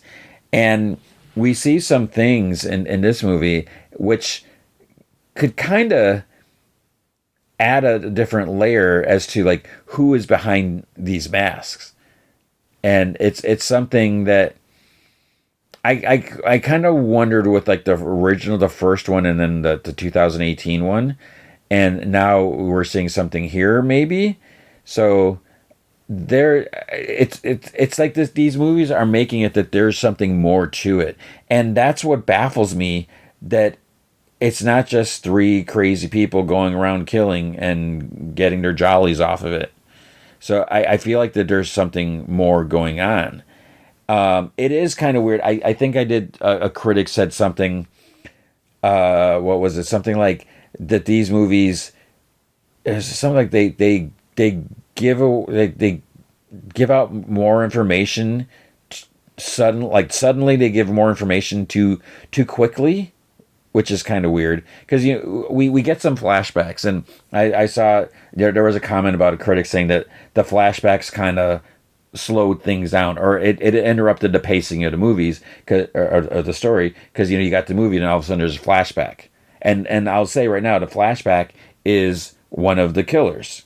So again, we're getting some information. So with that, those flashbacks, we're finding out more about what's going on. But you can't complain about it that all of a sudden you're getting information. And apparently, I think it was on Wikipedia, they said that all 3 movies were like filmed together. Like I think it was 52 days. I could be wrong on that. But then they went back and they did some reshoots, and some of it was based off of like audience, or like test audience feedback. And I think with this one, the reshoots that they did was to do some of the flashback stories to flesh out, that part of the story. And apparently some people don't like that. But if we don't have that, then we're not going to get the backstory, and we're not going to get information. I don't know. So people just... it's like I always say, it comes down to like, what are your thoughts? I enjoyed it, and maybe because I'm a Madeline Petch fan. I loved her as Cheryl Blossom. That show was so off the rails, and I still haven't finished Riverdale. I admit that, but it was so weird and wacky, and I just find there's something like, I don't know if I'd say charming or whatever, but it's just I've seen, she's done some other movies too. There was the one, was the one where she like lost her sight? It was something with a bird. I talked about it on the podcast before, and I feel like there's something else she did, but I'm really intrigued with her, and she's a great screamer, and you need that if you're going to be in horror movies. And yeah, I will admit there are some questionable things that her character does, but that's what horror movie people do. There's always like, why are you going here? Why don't you just do this? I mean, if they did that, there'd be nothing to the movie. But you got to have these mistakes happen, or poor choices. And sometimes, what would you do if you're in that situation? I mean, it's like spur of the moment. You're not always gonna make the wisest choice or whatever. I enjoyed it. I am extremely looking forward to seeing the third one, because I want to know how this is gonna wrap up. And at the end of this movie, you do get some like teases, like the same thing they did in the first one. You get some like hints of this is what's going to happen in the third movie, and it's like, oh, what the heck? It's like, what does this mean? What is going on? And I'm looking forward to that. So yeah, I know people aren't going to agree with my thoughts. So some people are going to be like, oh, this is horrible, this is that, or whatever. And again, you're entitled to your opinion. You're entitled to your wrong opinion, whatever. I always joke. But I thought it was fine. And you look at horror movies. I mean, they're kind of tricky to do these days. You almost have like two different types of horror movies. You have stuff like this, like the slasher movies, and there's like, there has to be grounded in reality at some sort. And then you have the other ones that are just like really trying to be more, not mysticism or whatever, but a little more just like out there and bending reality. I don't know. I mean, there's different things that you can do, and I think for what this movie is setting out to do, just with the whole sort of like slasher aspect of it, that I feel like it's handling it well, and you're kind of limited with what you could do. And the fact that they're telling a story, is that what people don't like? I don't know. I don't understand. But I enjoyed this. So that is my opinion. And if you saw the first one, oh, and I did look, I did glance at IMDb right before I started this section. I think at IMDb, the user reviews, it's like a 5 out of 10. Which is better than 14%. And there's, some people, there's one person who gave like a 10 out of 10, which, even I wouldn't go that high, even though I enjoyed it. But there's a few people said, oh, better than the first. So there's that. If you didn't love the first one or had and I don't understand why, but yeah, so they're kind of all over the place.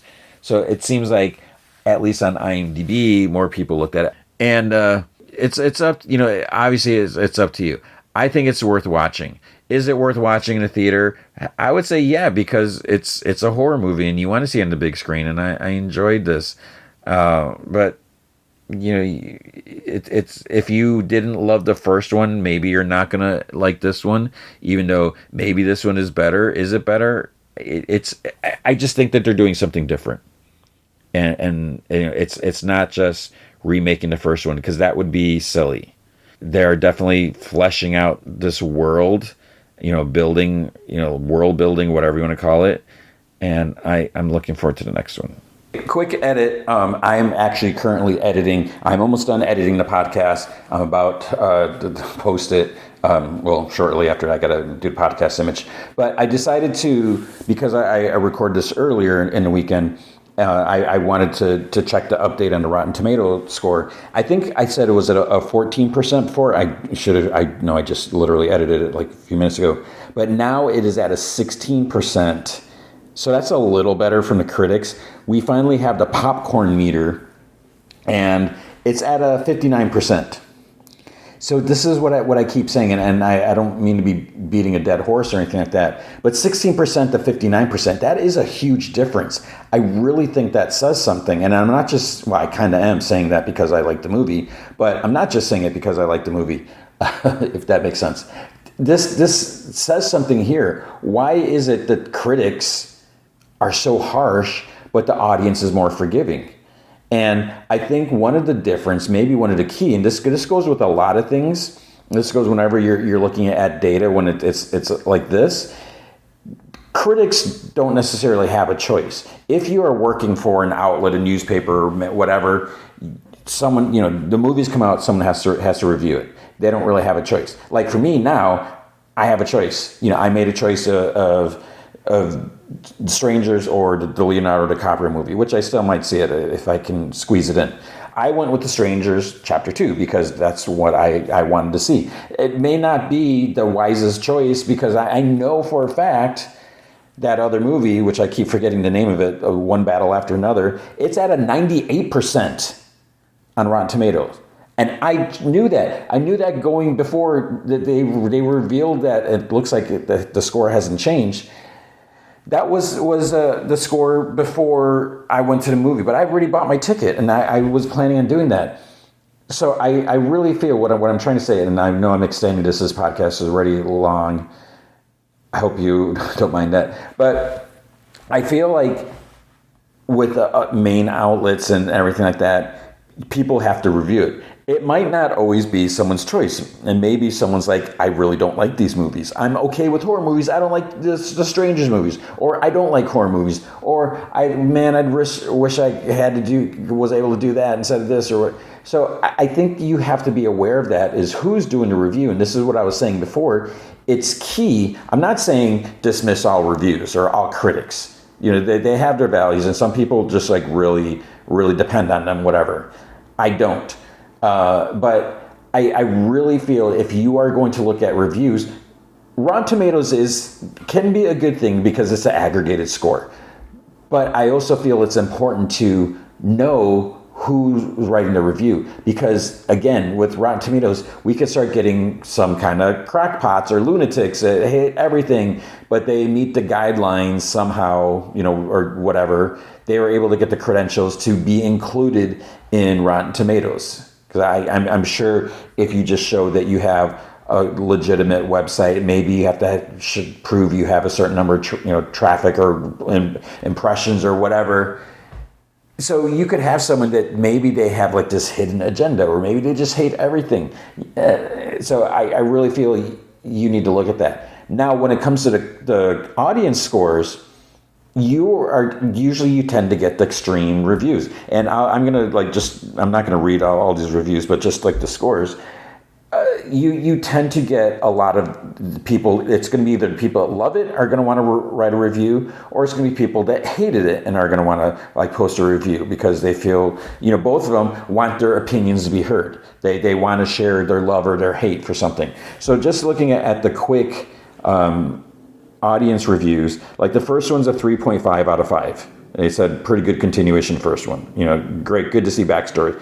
The next one on the landing page is a 0.5 out of 5. It's like, come on, seriously? This is not a 0.5. I don't think you understand what a half a star out of 5 means, because this does have more of it. Whatever, that's your choice, their choice. Then there's a 5 out of 5, a 3 out of 5, 5 out of 5, a 1 out of 5. So it's almost flip-flopping, like love it, hate it, love it, hate it, love it, hate it. So I think you need to look at that. But the fact that it's 59%, that means according to this means 59% of the audience gave it a favorable review. It doesn't necessarily mean it's a 59%, which would be an F if you were giving it a letter grade. It means 59%. Over 50% of the audience enjoyed the movie. And only 16% of the critics enjoyed the movie. So, yeah, you got to look at that. And there's not even a lot of reviews. Right now, if I'm looking at this, it's 16% based off of 43 reviews. And if we look at, let's see if I can click on it, the One Battle After Another That has 270 reviews. So there's a lot more people that are reviewing that. Now, again, 270 reviews, 96% of those reviews are favorable. 85% of the audience, over 1,000 verified ratings, enjoyed that movie. So yeah, maybe I really should go see it. But the fact that it's this is way too long of an edit. 43%. That's nothing. So make your own choice. Make the right choice. Go see this movie. All right, that's the edit. So that is my thoughts.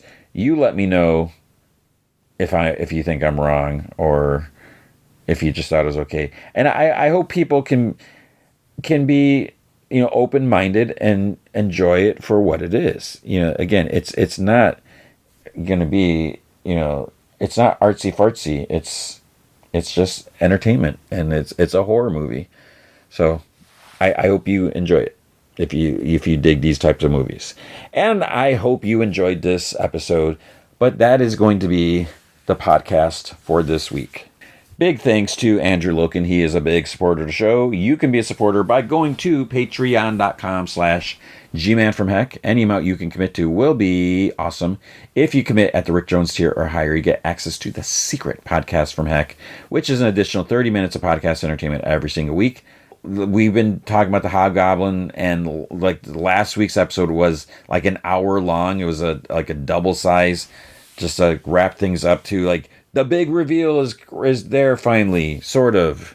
So if you know Hobgoblin's history, wait, what? There's a little bit more. I think we are going to take a pause on that. There was the recent miniseries that kind of like cleared things up, but I think we'll pause on that. I have an off my mind idea, but I don't know if I've done it already on the secret podcast. And I don't want to say it again because I'm probably just going to be repeating what I said. But yeah, I don't know. I feel like I've talked about it. Maybe I've written an article about it, and that's what I'm thinking. I don't know. But it's something just popped up again from recent things, which we'll talk about that. But if you can't commit to a monthly commitment, you can also help out by going to coffee.com/gmanfromheck, and you can buy me a virtual cup of coffee or 18 or less. So what is going to happen next week? Next week's movie. So this week, I think I don't remember if I mentioned it at the beginning, but we have or one battle after another also came out, and I mentioned it, the Leonardo DiCaprio movie. It has high reviews. I'm curious. The trailer hasn't like overly sold me on it. So I don't know. I might try to go see that movie and talk about that. I am definitely going to see that Taylor Swift, the official release party of what's it called? Release party of Showgirl? The official release party of a Showgirl. And I'm not really sure. It's like supposed to be behind the scenes. It's going to be a music video. So it says the exclusive world premiere of the music video to Fate of Ophelia, along with behind the scenes footage from the music video shoot, brand new lyric videos, and Taylor's never before seen personal reflections on songs from her 12th studio album, The Life of a Showgirl. And it's an hour and 29 minutes. It's a music documentary. I don't know. And lyric videos, okay. So, I don't know. But yeah, I'm going to see that, I think like on Saturday. So maybe we'll have 2 movie features. I don't know. We'll see. My next weekend is going to be crazy for me. I've been stressed about it already. Whatever, but you don't need to worry about that. But that is going to be it. I hope your coming weekend or week is not stressed. I hope you are doing well. I hope you're taking care of yourself. I hope you never are anywhere and have strangers knocking on your door asking about Tamara or anything. And I hope you remember, be good to each other.